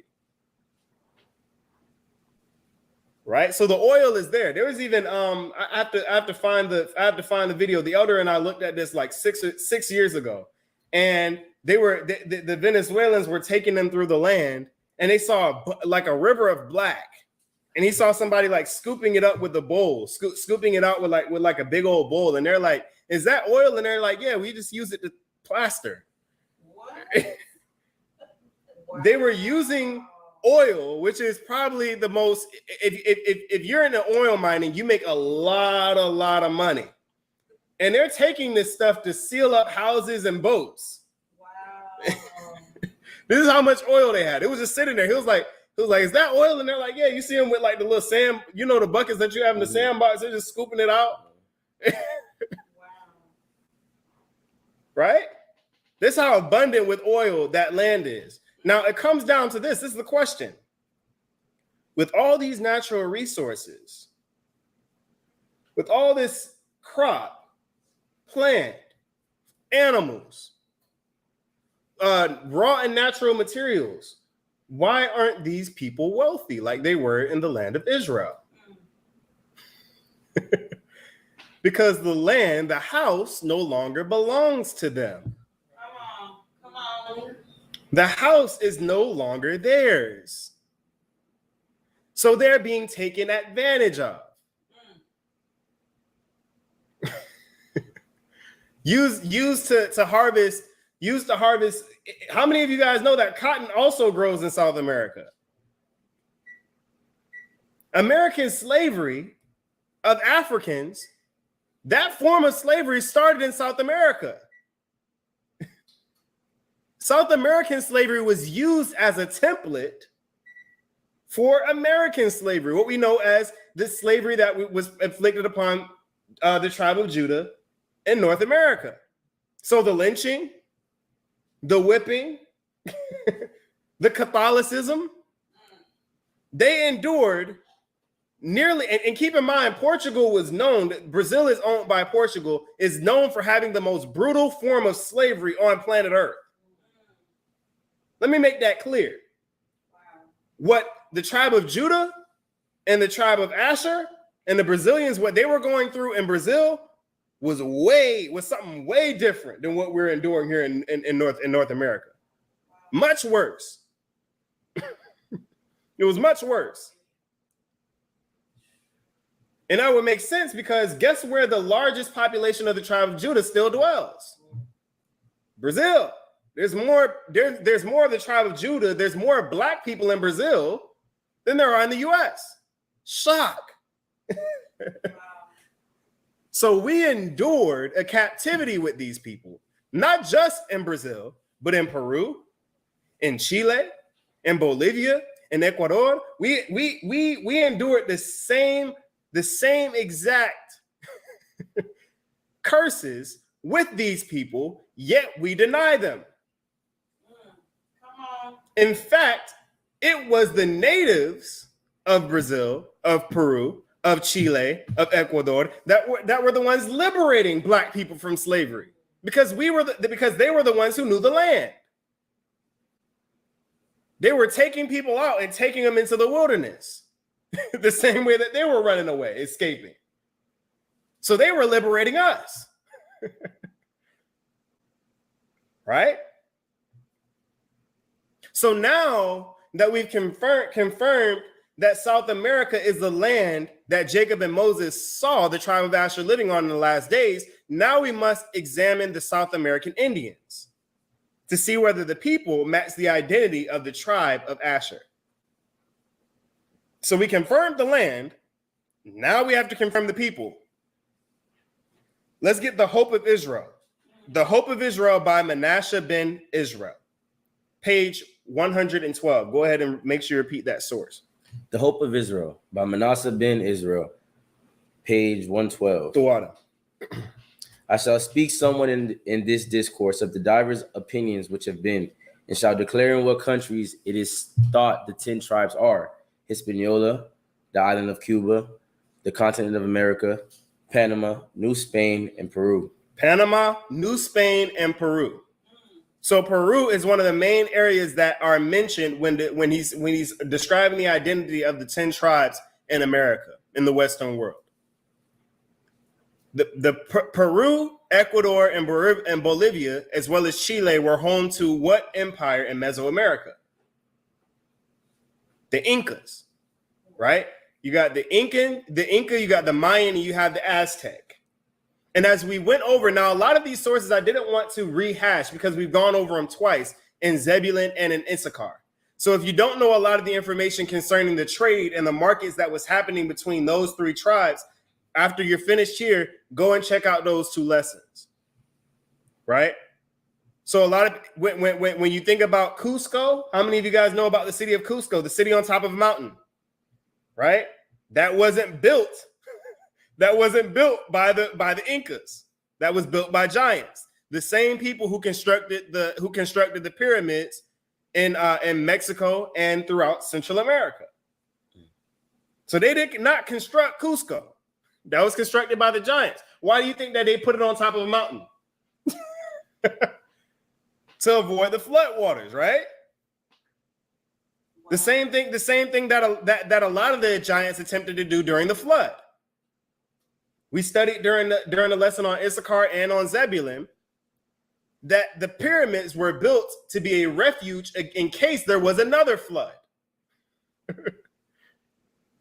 Right? So the city of Cusco was not built by the Incas. They were built by giants. Right? And the Inca also had a connection and a relationship with the tribes north of them, all the way up to North American. Because keep in mind, we went over the tribe of Gad last week. All of the continent of America came and paid homage to the Mohawk tribe, the Levitical tribe of North America. And they also all attended markets with all of their with whatever it is that they were growing in their areas. They all attended from South America all the way up to Mexico during the Aztec and the Mayan empires. There was trade happening between them. So that whole story of they were around here killing each other and murdering each other, don't believe that story. It's not true. Right? So when we're Manasseh ben Israel points out that one of the main areas where the 10 tribes exist, he points out Peru. Right? Now keep in mind, Peru was discovered a lot later than the other Hispanicized tribes. So Mexico, Guatemala, all the way down through Panama was discovered a lot earlier than Peru. Right? Let's go ahead and get the View of the Hebrews by Ethan Smith. The View of the Hebrews by Ethan Smith, ebook page 88. Dr. Williams, in his History of Vermont, says, in whatever manner this part of the earth was peopled, the Indians appear to have been the most ancient or the original men of America. Okay, so to be clear, majority of scholars in the time of Manasseh ben Israel, and even before that, there was a consensus that the people from north all the way down to South America were Israelites. It was common knowledge. It wasn't anything new. It wasn't groundbreaking information. Christopher Columbus came to the Western world because he knew that Israelites were there. So it was common knowledge from everyone that what they were going to find when they went there. Right? The only people who don't seem to believe it is us. Now, it's also noted in history that while they're all from the same family, they are not all from the same tribe. We broke that down going over Gad, Issachar, and Zebulun. They all come from the same family, but they're not all from the same tribe. Based purely on traditions, rites, practices, and visage, the way that they look, they would appear to be one people. I'm going to say that again. Based purely on traditions, rites, practices, and visage, they would appear to be one people. So the same God that the Peruvians served in South America was the same ones being served in North America. The same God served in Brazil and Panama and Mexico were the same gods being served in North America. Right? So based off of all of these sort of outward and religious standards, they would appear to be all one people. But based off of geographical location, which the Most High provides us with through Genesis 49 and Deuteronomy 33, we know that they're different. Once again, we're going back to the View of the Hebrews by Ethan Smith. This is the ebook. So if you have the physical book, this is going to be on a different page than what you're looking at on the ebook online. So the ebook is page 88. Let's go ahead and get Dr. Williams. Start over from there. Dr. Williams, in his History of Vermont, says, in whatever manner this part of the earth was peopled, the Indians appear to have been the most ancient or the original men of America. Mm-hmm. They had spread over the whole continent from the 15th degree of north latitude to the southern extremity of Cape Horn. So they were spread out. Remember what keep in mind, the entirety of the land of Asher was covered. It was populated by the Asherites. But they weren't all central. They were scattered. Keep that in mind here. Go ahead and start from they had spread. They had spread over the whole continent from the 15th degree of north latitude to the southern extremity of Cape Horn. Mm-hmm. And these men everywhere appeared to be the same race or kind of people in every part of the continent. The Indians marked with the similarity of color. So you remember those black Native Americans that were described in the lesson on Gad? Black broad shoulders, black broad chest, medium height. That applied to these people as well in South America. So they were also black, broad chested in shoulders, medium height. So the standard of black, people say, oh, you got to be Negroid to be an Israelite. Standard is the same. If the standard is the same, these were Negroid people. Read. Actually, start again from and these men. And these men everywhere appeared to be the same race or kind of people. Mm-hmm. In every part of the continent, the Indians marked with the similarity of color, features, in every circumstance of external appearance. So they look the exact same. So now you see the diverse look from one to another. It wasn't always like that. At one point, they all looked like one people. Sounds familiar, right? When we were all in the land of Israel, we were all what? Black. So there wasn't no range of, this. It wasn't always that way. Same way here. They were all black. Read. Pedro de... And every circumstance of external appearance. Mm-hmm. Pedro de Sica de Leon. Ponce de Leon. De Leon. One of the conquerors of Peru, and who had traveled through many provinces of America, says of the Indians, the people, men and women, although they were such a multitude of tribes or nations in such diversity of climates, appeared nevertheless like the children of one father and mother. Go back and read that quote one more time. Okay. Says of the Indians, the people, men and women. Men and women, read. Although they were such a multitude of tribes or nations. They separated themselves, separate tribes, separate nations. Read. In such diversities of climates. From the top, from Ecuador all the way down to Chile, all the way over to Brazil. Diversity of climates. Read. Appeared nevertheless like the children of one mother and father. Wow. Right? So there was no difference in appearance, but they scattered themselves. Sound familiar? Yeah. This is what he writes of Peru. They separated themselves across all different types of climates and different areas, but they were all from one father and mother, one people.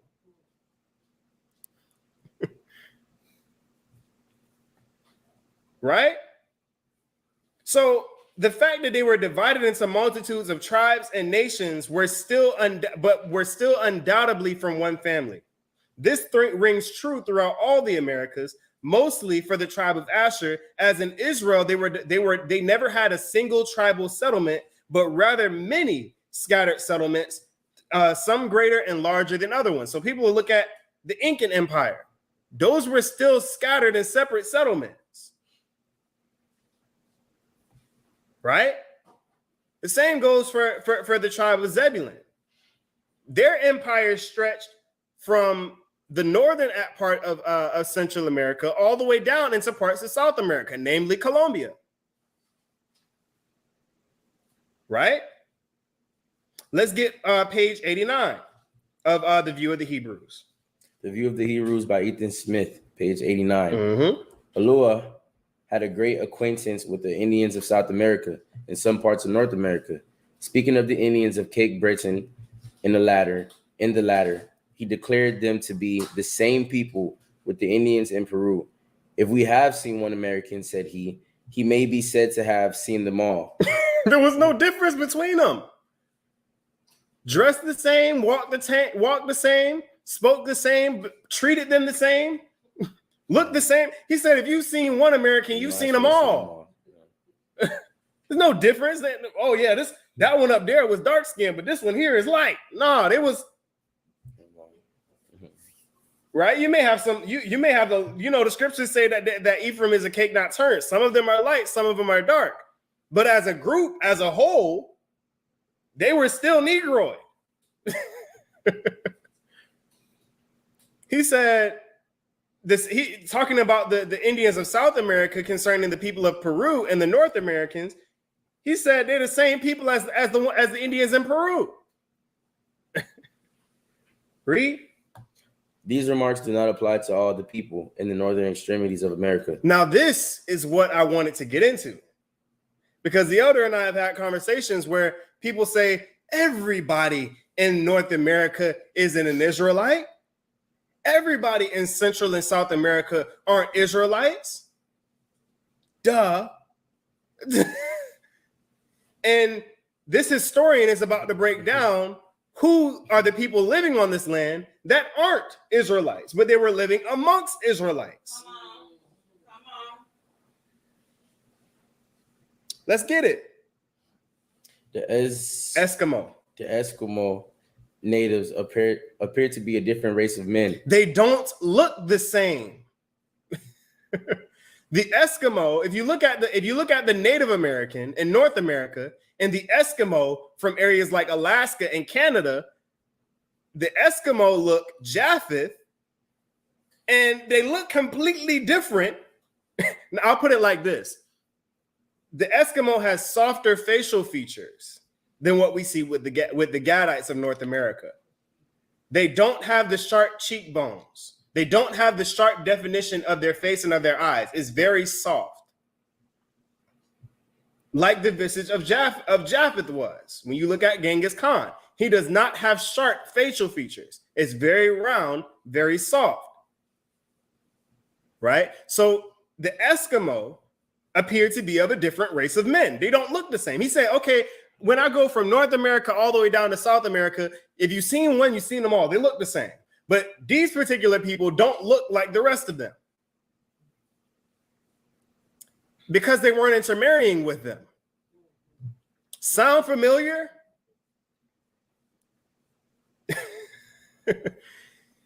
Keep in mind the North American Indians to the Central Americas, all the way down to the South American Indians.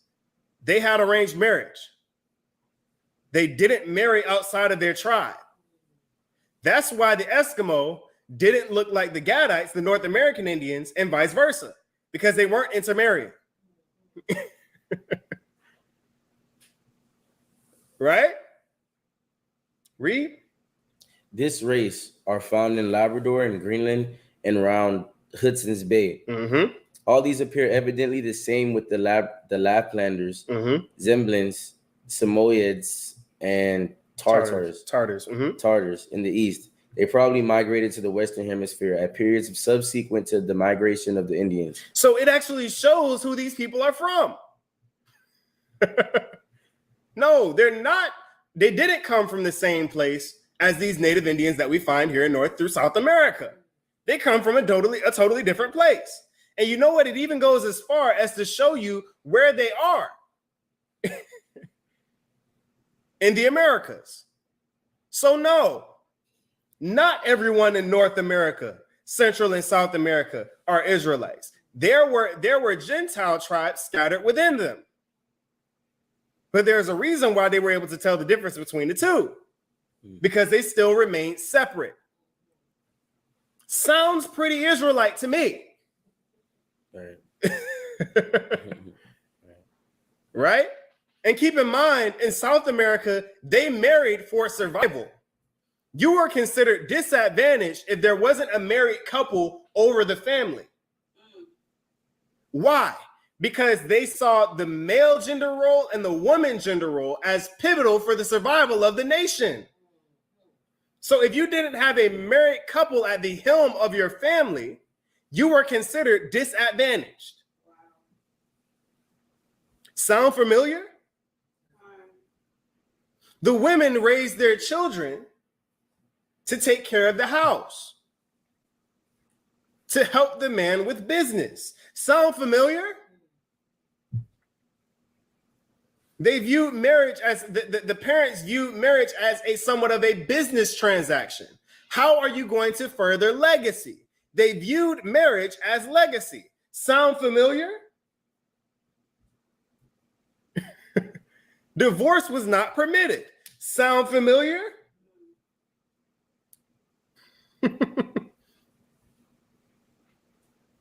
Go ahead and read. They or some of them might have come from the north of Europe. Come from where? The north of Europe. Whose land was originally the European land originally belonged to who? Japheth. The people that you refer to as Chinese.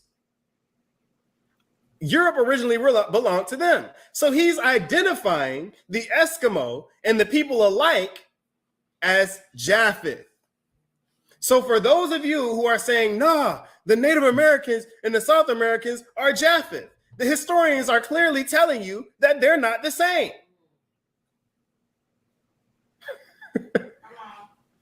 Going as far as to tell you where the Eskimo came from.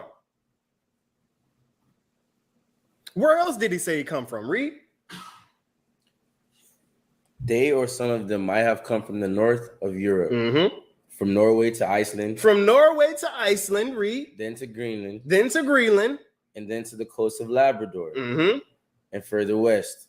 But the consideration of those different people does not affect our subject. But the consideration of those different people does not affect our subject. It has nothing to do with the people of North, Central, and South America being Israel. It doesn't affect their Israel, their standing as the children of Israel. Keep in mind, all the land outside of what was considered the hot land, North Africa, as well, in sub-Saharan Africa, all the way over to parts of Asia, of the Asia Major area, were Shem's land. Neither hot nor cold. Everything else was given to Japheth. So you wonder why you're saying that these people came from North Europe, from Norway to Iceland, then to Greenland. All these areas originally belonged to Japheth anyway. So they were where they were supposed to be. Right? And notice they stayed in the cold areas. Because Ham was given the hot land, Japheth was given the cold land, and guess what? Shem was given the land that was neither hot nor cold. We could go either way. But notice the Eskimo are found where? Canada, Alaska, Iceland, Greenland, Norway, places that get very, very cold.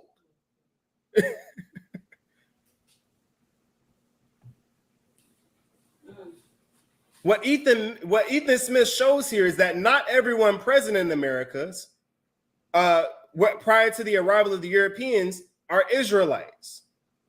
A lot of them traveled subsequent to the Israelites around the same time.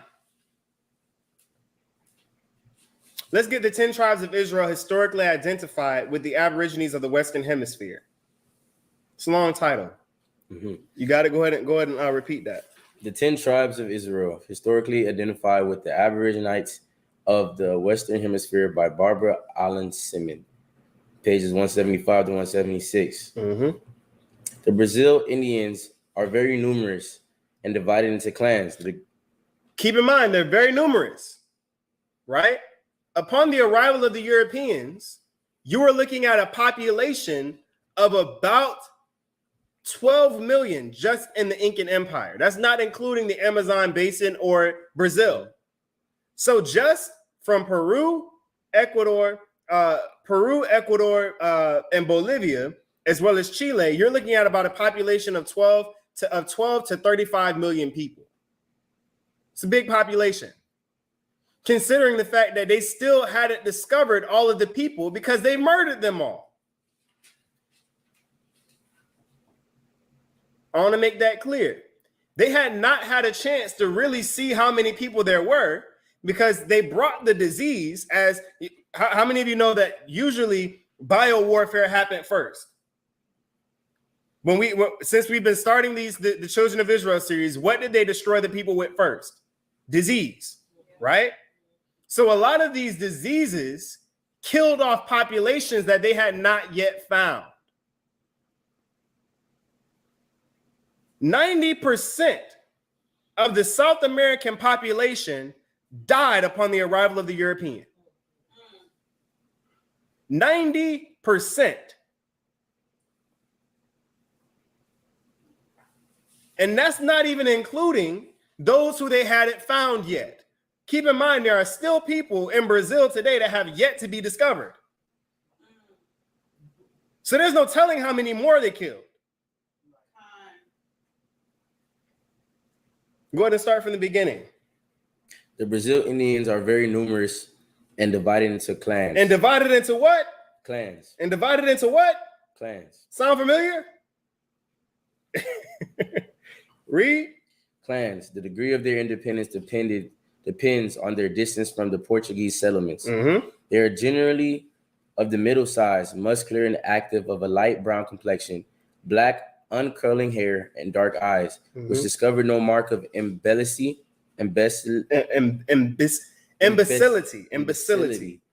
of intellect. So this is post-Portuguese. This is post-Portuguese Portuguese colonization. So this is after ethnic cleansing, and this is after their destruction. Right? Now, keep in mind, even after being destroyed in the worst kind of ways by the Portuguese, it says that, in dark eyes, which discover no mark of imbecility of intellect. They were very smart, conscious people. You know how some people have, like, the eyes of an animal is just empty? You don't know what you're going to expect. They had an intelligent look. Think about a baby. A baby doesn't really have control at the beginning of all of the facial expressions that they make. But what's cool is that as they get older, you start seeing them learning new facial expressions, right?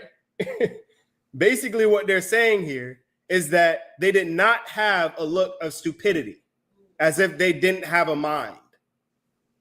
Read. Uncurling black hair and dark eyes, which discover no mark of imbecility of intellect. Nor does the turn of their countenance convey the least idea of meanness or vulgarity. On the contrary, their looks and expressions are intelligent. Their looks and expressions are intelligent. None except the Araucanians have been so difficult to subdue. None have discovered a more invincible attachment to liberty. Okay, so basically what they found is they didn't find savages.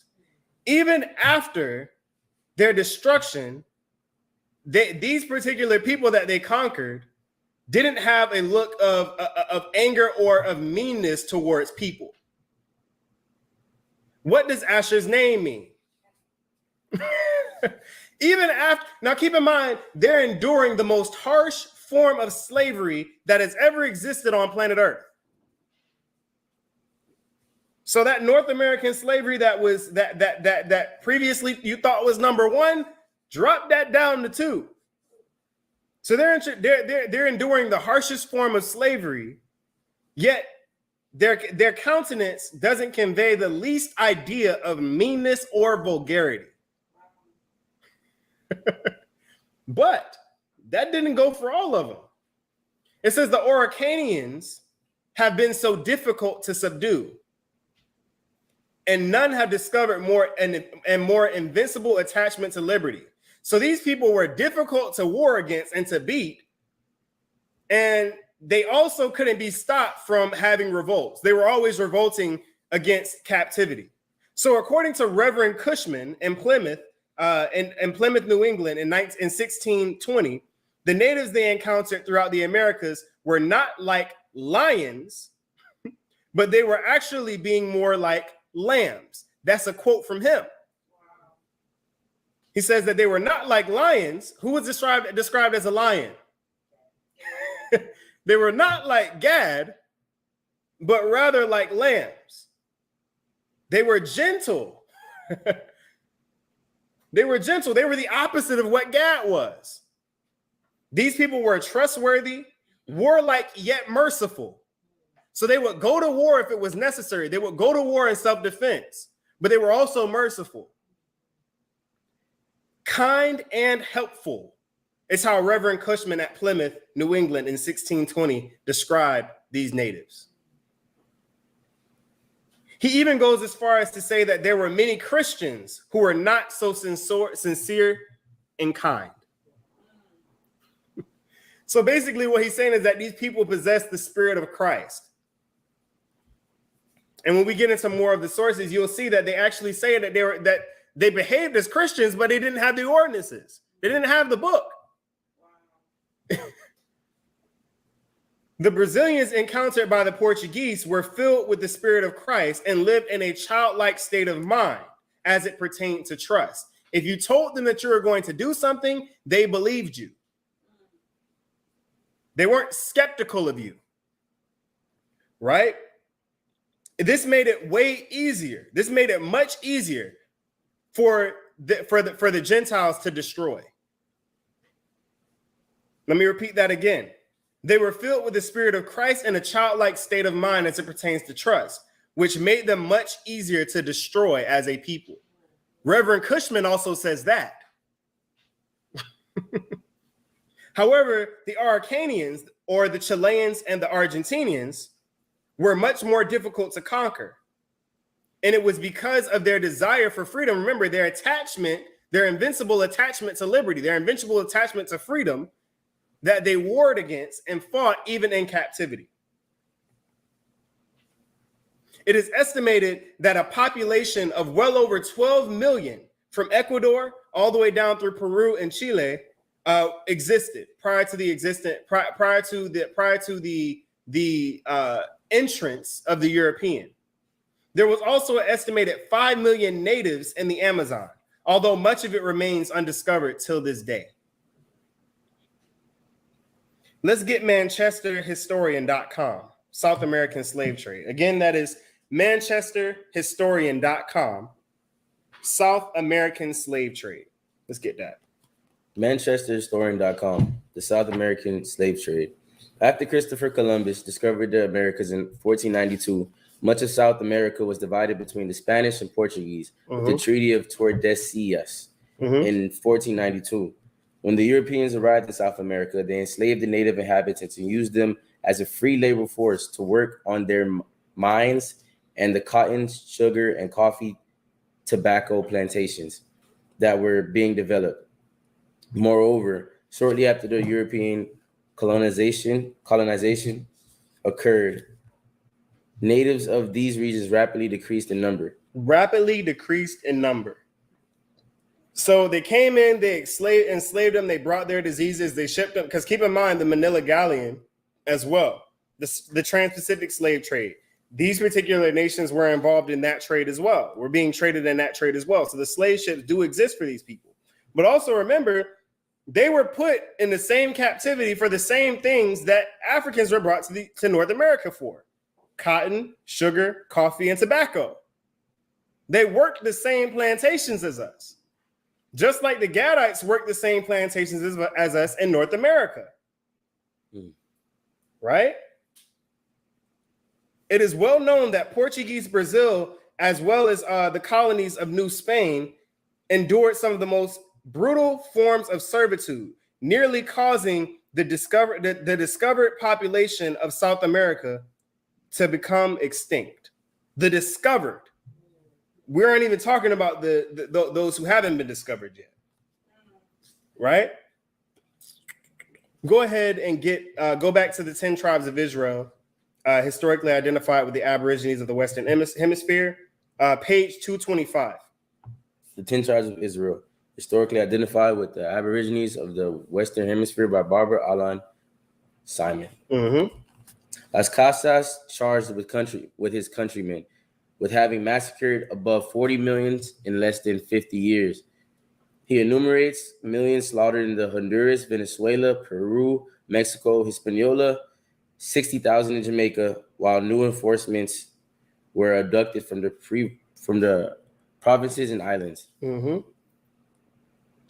was the destruction of the tribe of Asher in South America that led to the necessity of acquiring slaves from Africa from a labor.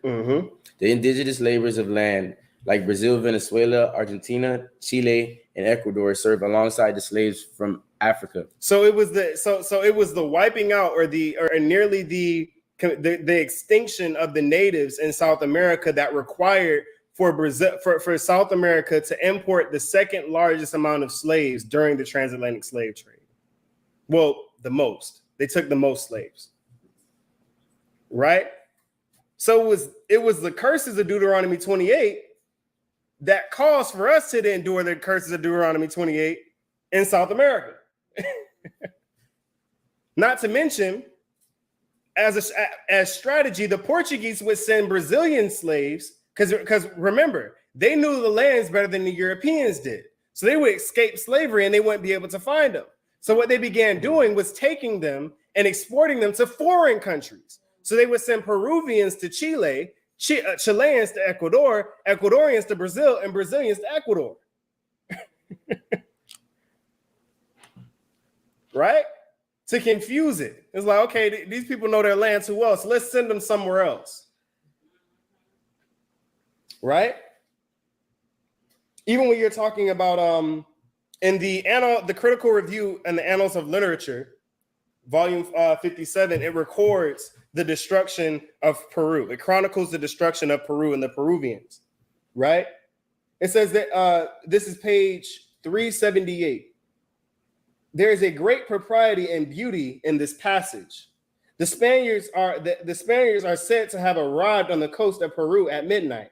The profound tranquility of the scene is happily contrasted with the horrors and agonies of Peruvia on the approach of a cruel and malignant enemy. So it's talking about they came onto the land at midnight. Sound familiar? So don't that sound a lot like what they did in Panama in 1989 and 1990? They came while everybody was sleeping, right? And they destroyed them, right? Now, if you drop down, it says the third Conte represents Pizarro taking possession of Cusco and the sanctionism of Valverde, a Spanish priest, and the dreadful effects. A Peruvian priest was put to the torture. Sorry, this is old in English. The distresses of his daughter Zilia and the inhumane interposition of Las Casas and Zilla's death. So what they did was they killed all the elders and they tortured one. Why do you think they did that? Right? Why would they kill off all the other elders and torture the other? Right? What do the elders know that everybody else doesn't know? The history, right? Remember, in North America, who were the ones who held all of the history as to who they were? It was the elders. So they made an example and they set an example of this particular priest. Right? This is page 379. The fourth canto contains an account of Almagro's expedition to Chile. right? Chile. His crossing into the Andes Mountains of South America, the revolt of the Peruvians in Cusco, and other incidents. The Confederation of the Simple and Inoffensive People, the Chileans, at the approach of the formidable enemy in arms, is thus described. When the first brave Chilean, with an eager glance, beheld the foe of the hostile in advance, heard the loud thunder of the cannons crash, and viewed the lightning of the instant flash, the threatening saber in the red and purple streams, the lance that quivered in solar beams. Now, this is a poem talking about what exactly was happening upon the arrival of the Europeans from the perspective of a Chilean warrior, right? It says, the pale surprise, they saw a low rigging storm. They hung dark danger of an unknown form, but soon their spirits flung in generous shame, renounce each terror for the vengeance flame. Plant high with sacred freedom's ardent glow, and dauntless meet the formidable foe. So basically, what happened was, this is what the poem is saying. Upon the arrival of the Europeans at midnight, a brave Chilean with an eager glance saw these people approaching. Right now, I want to point out specifically one particular line. It says, "The threatening saber and red with purple streams." Sounds interesting. Sounds familiar, right? She was clothed with what? Scarlet. Purple and scarlet, right? So this is what he was seeing upon the arrival of the Europeans. Wow. He was seeing the woman, right? With blasphemy, right? In the cup, right? And the cannons, that these people are already, it says he heard the loud thunder of the cannons crash, right? And the lightning of instant flash. He's seeing an attack. These people haven't even reached shore already, and they're already firing and seeking to destroy these people. And then when the Chileans come and retaliate, they call them savages. Interesting, right? But remember, the source said that the Chileans were attached to their freedom. They were conquered, but check this out. Garcia, a Spanish scholar, in the palace, Las Casas dies, and the Spanish and Garcia, a Spanish scholar, arrives in Peru, invested with great power. His virtues conduct the annual festival of the Peruvians, their late victories over the Spaniards in Chile, and the wish for the restoration of their liberty. So they ultimately wound up destroying the Spanish armies in Chile with the help of the Peruvians. So even still, they had victory in battle, right? These natives of South America stretched an entire region, and nearly all of those regions suffered casualty. Not to mention, they went through one of the largest known ethnic cleansing, centuries of ethnic cleansing than any other. You're hard pressed to find a native that's not mestizo. Mestizo means native and European. You're hard pressed because the extent to which they destroyed the people in South America was completely different than what we witness in other countries. The native population in Argentina is almost zero. We're gonna take a quick break and come on back.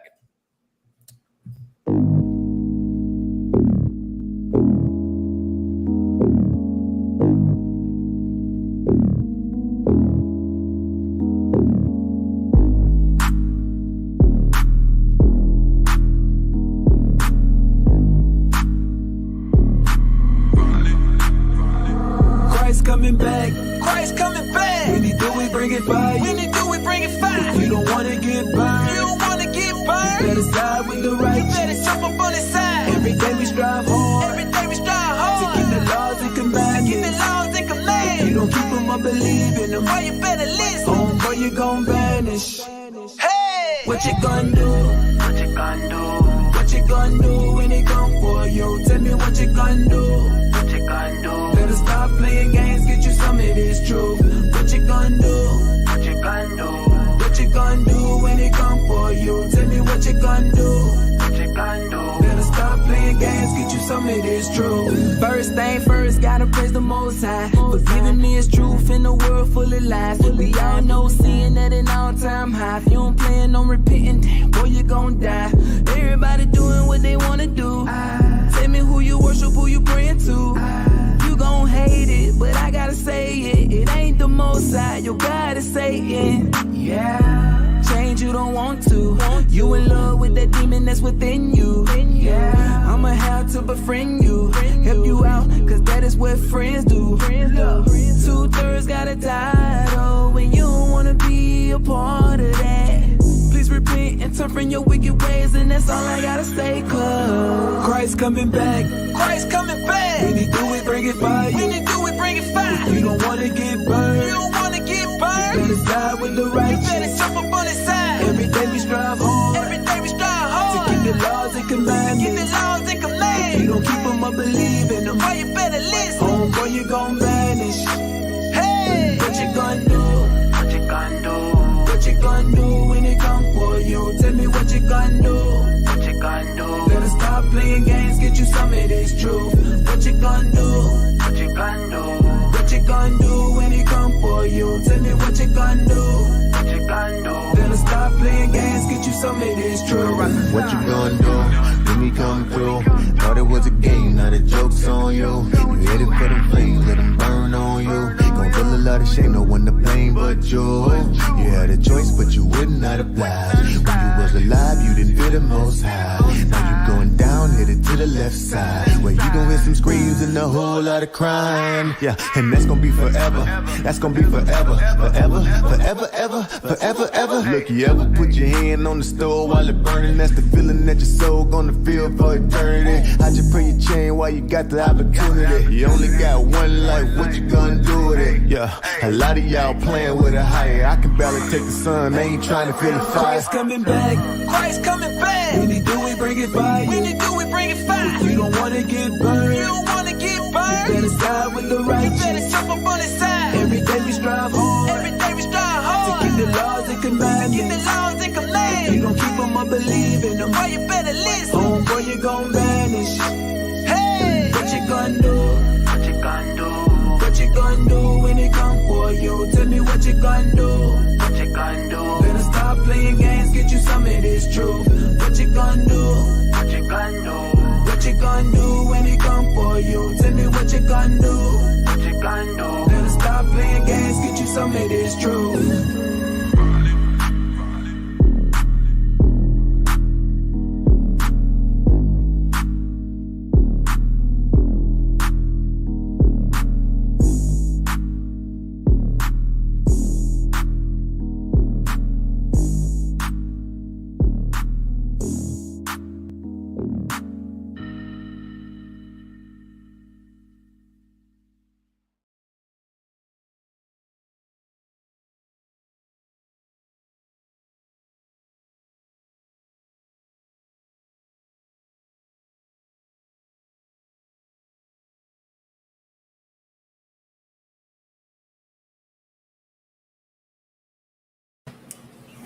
All right, we are back. We are back. We are back.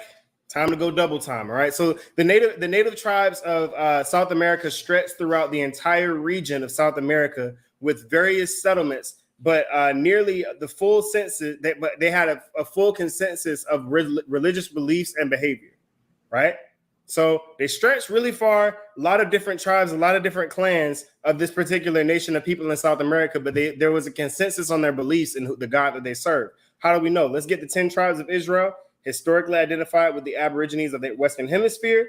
This is on page 100 in the footnote, right? Go ahead.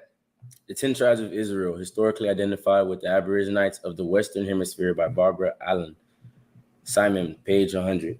The two articles apparel, the mantle and tunic, which are worn by the Indians of Peru, what Samson laid a wager on, and which are named in scripture the tunic talis and sinden, which are the same as what the Indians of Peru call Kuzma and Paca, and the Spaniards camiseta and manton.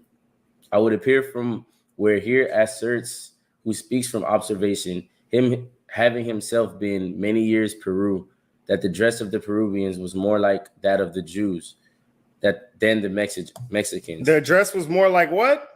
More like that of the Jews than the Mexicans. Read.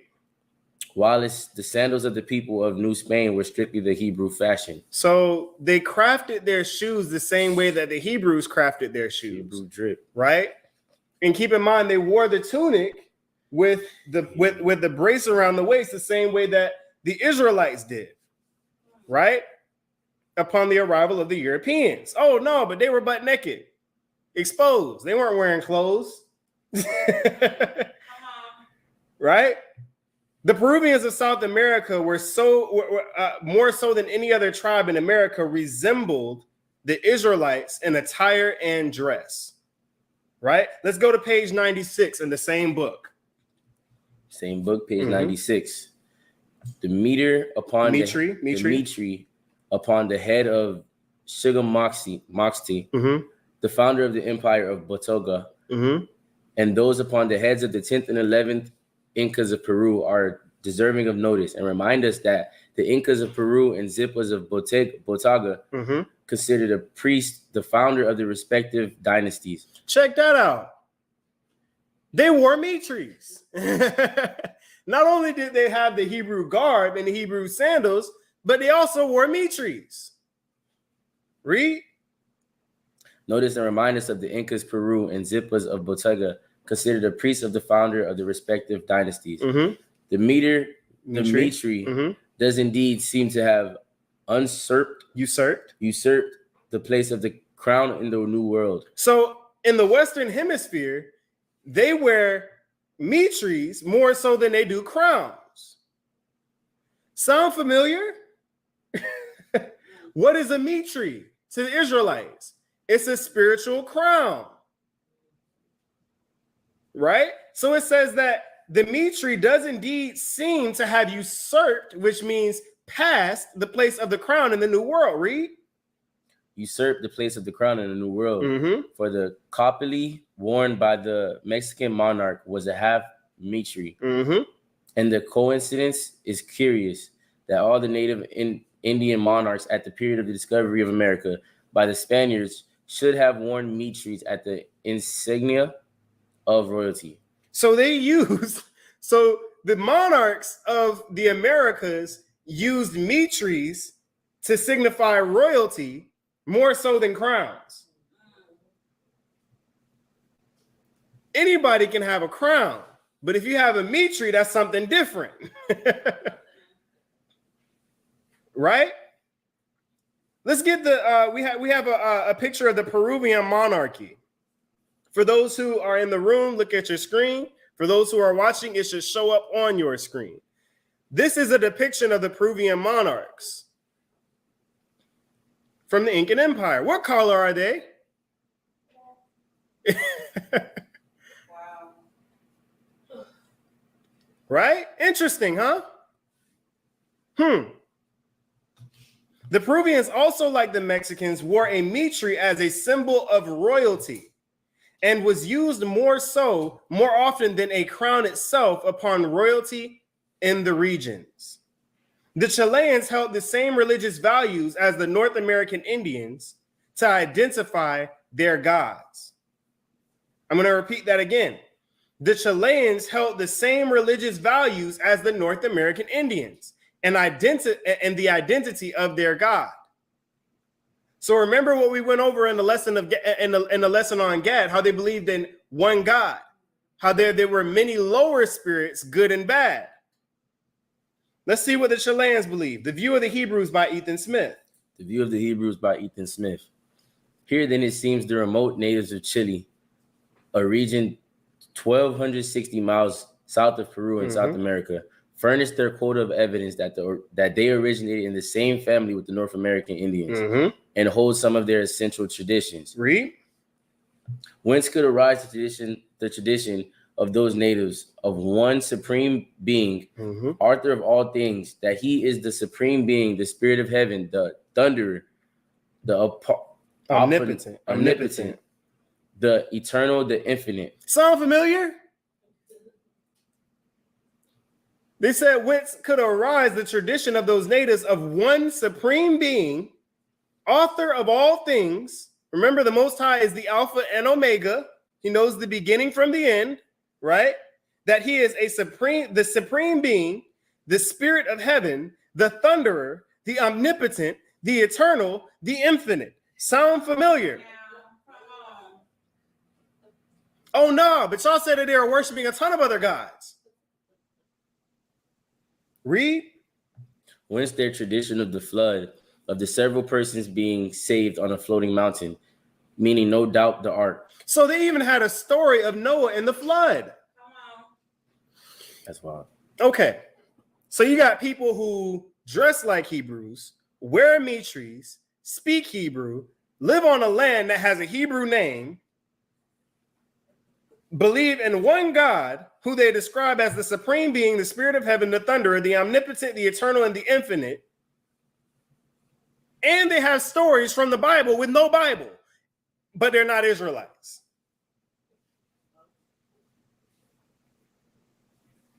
Read. No doubt the ark.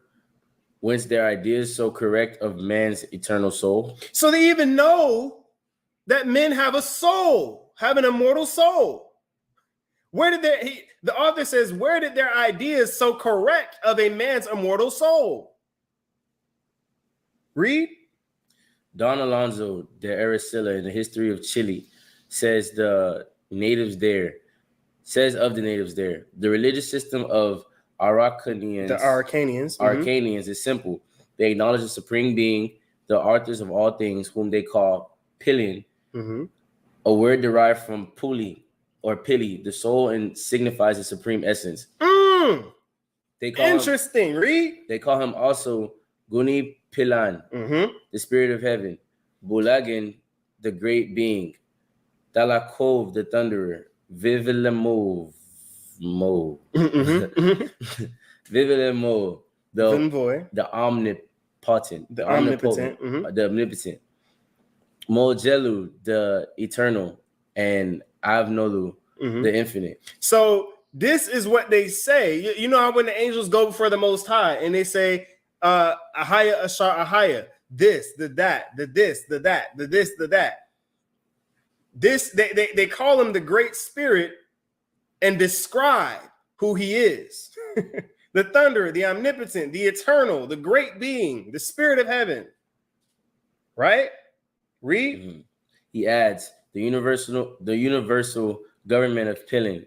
His supreme essence is a prototype of the Arasanian polity. He is the great Tokui of the invisible world. So he's the leader of the invisible world. He's the head of all things spiritual. Read. He goes on to speak of his having subordinate invisible beings under him, to whom he commits the administration of affairs of less importance. Oh, what do those sound like? Angels. Angels, right? A lot like what the Native Americans were talking about, right? Yeah, this reminds me of you. Read. These this author sees fit to call sublateral divinities. We may believe they are traditional notion of angels, good and bad, such as is held by the Indians of North America. So they believe in the same God and have the same knowledge of the spiritual realm that the Native Americans have. Why? Because they were going to the Native American priests, the Mohawk. Mohawk. Go ahead and read that last part. This author says of this people, they all agreed in the belief of immortality of the soul. Immortality of the soul. This consolatory truth is deeply rooted and in a matter in it with them. So it says they all agreed in the belief of the immortality of the soul. Oh, but they're savages. It says this consolatory truth is deeply rooted in a manner innate with them. This is something that's ingrained in their spirit. Anybody ever heard of a God gene? The book of Enoch talks about the God gene. These people have it. These people have the God gene. Something that the scripture says the children of Israel have. An innate belief in power, immortality in the spirit realm, an innate connection to the most high power. These people have it. Read. Innate within them. They hold that man is composed of two substances, essentially different: the corruptible body and the soul, incorporeal and eternal. So sounds like scripture, doesn't it? Where Paul talks about the flesh and the flesh and the soul. Keep in mind, the spirit, the soul, and the body are separate things. The soul is who you are. The spirit is your conscience, and the body is what those two things are housed in. They had knowledge of all three.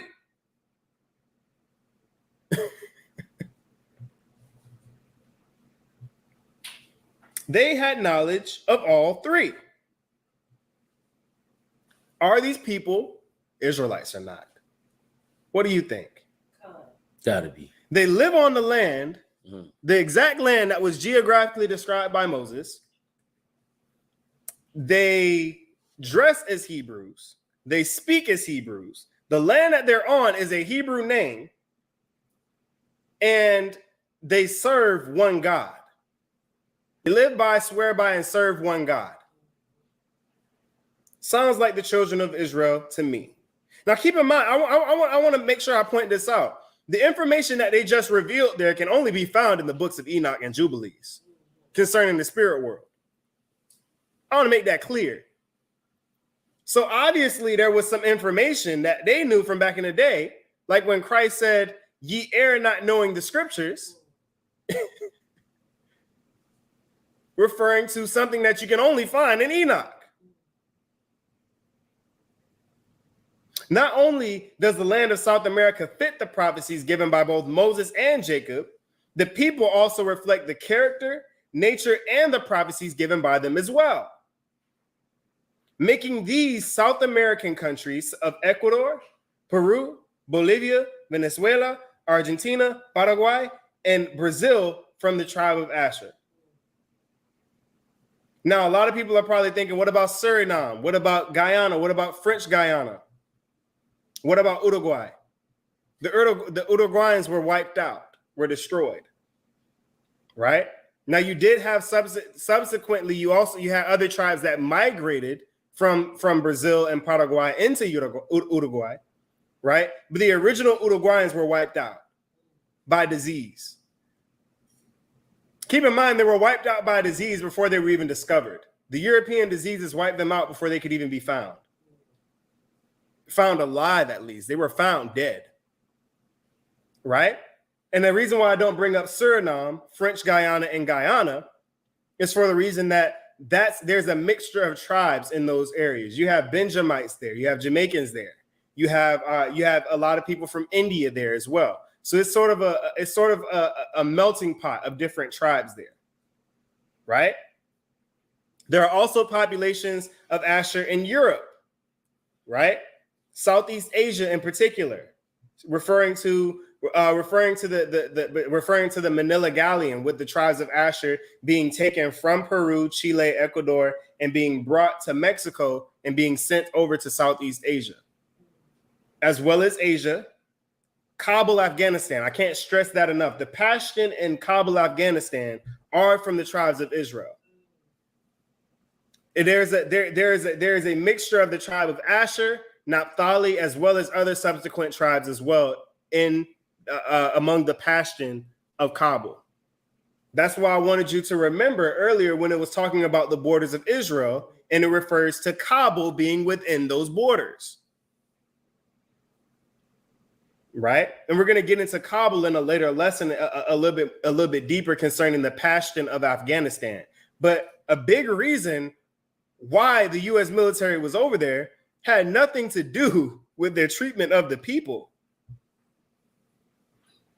See, what you find when you break down the Pashtun. I went over this. I was speaking to the elder and the elder woman of the church, and I was like, I'm doing the research and I'm looking, and I'm like, these people don't have Muslim ideas. They judge based off of the Torah. What the Pashtun in Afghanistan keep is the unbridled laws of Moses, which means if the law says an eye for an eye, it's a literal eye for an eye. Where it says if your skin, if the sin calls you to, if something's causing you to sin, take it off. So not only are these people, now they're claiming to be the wrong tribe, they claim to be the Benjamites, but based off of the information that we broke down today, according to the scriptures, we know what tribe they're from now. Many remain in the Middle East today. There are also many in Africa, because keep in mind, remember, Christ told the children of Israel, when you shall see the cities compassed with armies, flee into the mountains. Asherites were still present amongst the Judeans at that time. Therefore, when Judah left, guess who left with them? Some Asherites left with them as well, right? So there are some in Africa as well. And there's also many in the islands of the South Pacific. How? Because the islands of the South Pacific and the Incan Empire were trading with each other. That's how sweet potatoes got from South America to the Polynesian Islands. The sweet potatoes are not native to the Polynesian Islands. They got there via trade with the South Americans. So much is still unknown about South America, but as the Most High reveals more, we will continue to add to what we've shown today. So there will be bonus lessons concerning these other tribes as more information comes in. So as we receive it, you receive it as well. And a notable biblical figure from the tribe of Asher is Anna, the prophetess. Right? Now, next week, we'll be breaking down the tribe, in our next lesson, we'll be breaking down the tribe of Naphtali. It's going to be a big one, and you're in for a lot of information. That was going to be very entertaining. We have a lot of information set up concerning the tribe of Naphtali today, but this is the conclusion of our lesson. All praise to the Most High. Right? And we have a couple of pictures that we're going to cycle through. Let's start with the Argentinian Indian. Right, you should see these pictures come up on your screen in just a moment. This is the brother from Argentina, right? This is post-European colonization, right? Let's go to the Ecuadorian brother. This is a brother from Ecuador, a Native American from Ecuador. We also have a brother from some brothers from Brazil.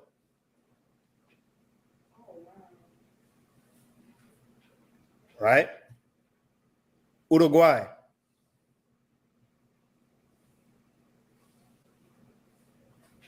That's a brother from Uruguay.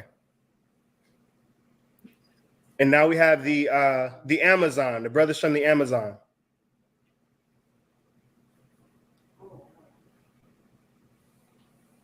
They all look the same. They all look the same. That's the Uruguayan brother. These are the brothers from the Amazon, right? Let's get the Paraguayans. These are our brothers from Paraguay.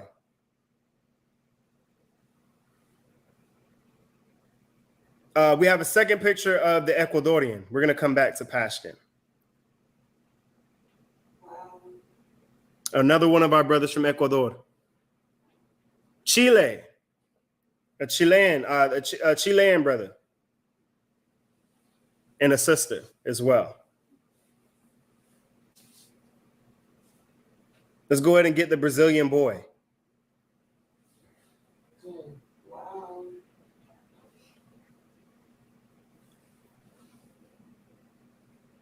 We have an older Brazilian brother who actually resembles a South Pacific Islander.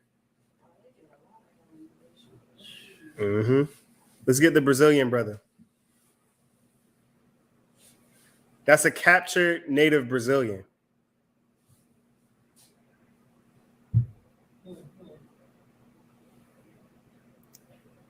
We're going to cycle back up. Let's get the Brazilian sisters. Next picture. The very next one.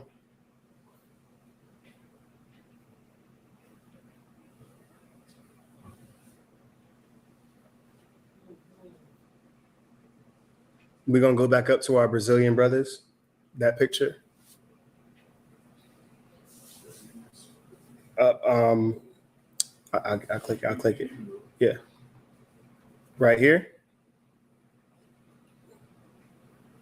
One of our brothers from Brazil as well. And then we finally have the Pashtun. The Pashtun still in the Middle East today. Right here. Right? And even the Pashtun of Afghanistan still resemble the South Americans today in visage. They still resemble the South American brothers and sisters today. Right? So with that, first, lastly, we want to give all thanks and praise to the Most High Ahaya, Bahashem Yeshaya, Wabarawak once again. Y'all give him praise.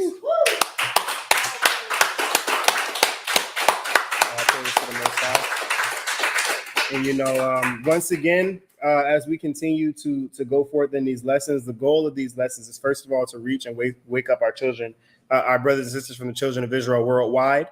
That's the goal, right? That's what these lessons are for, and to sort of show how little we actually know about our people, right? And how confusing it can get for those who think it's something easy. It's a lot of information that goes into this. And when the Most High says that we're scattered amongst the Gentiles, we are scattered.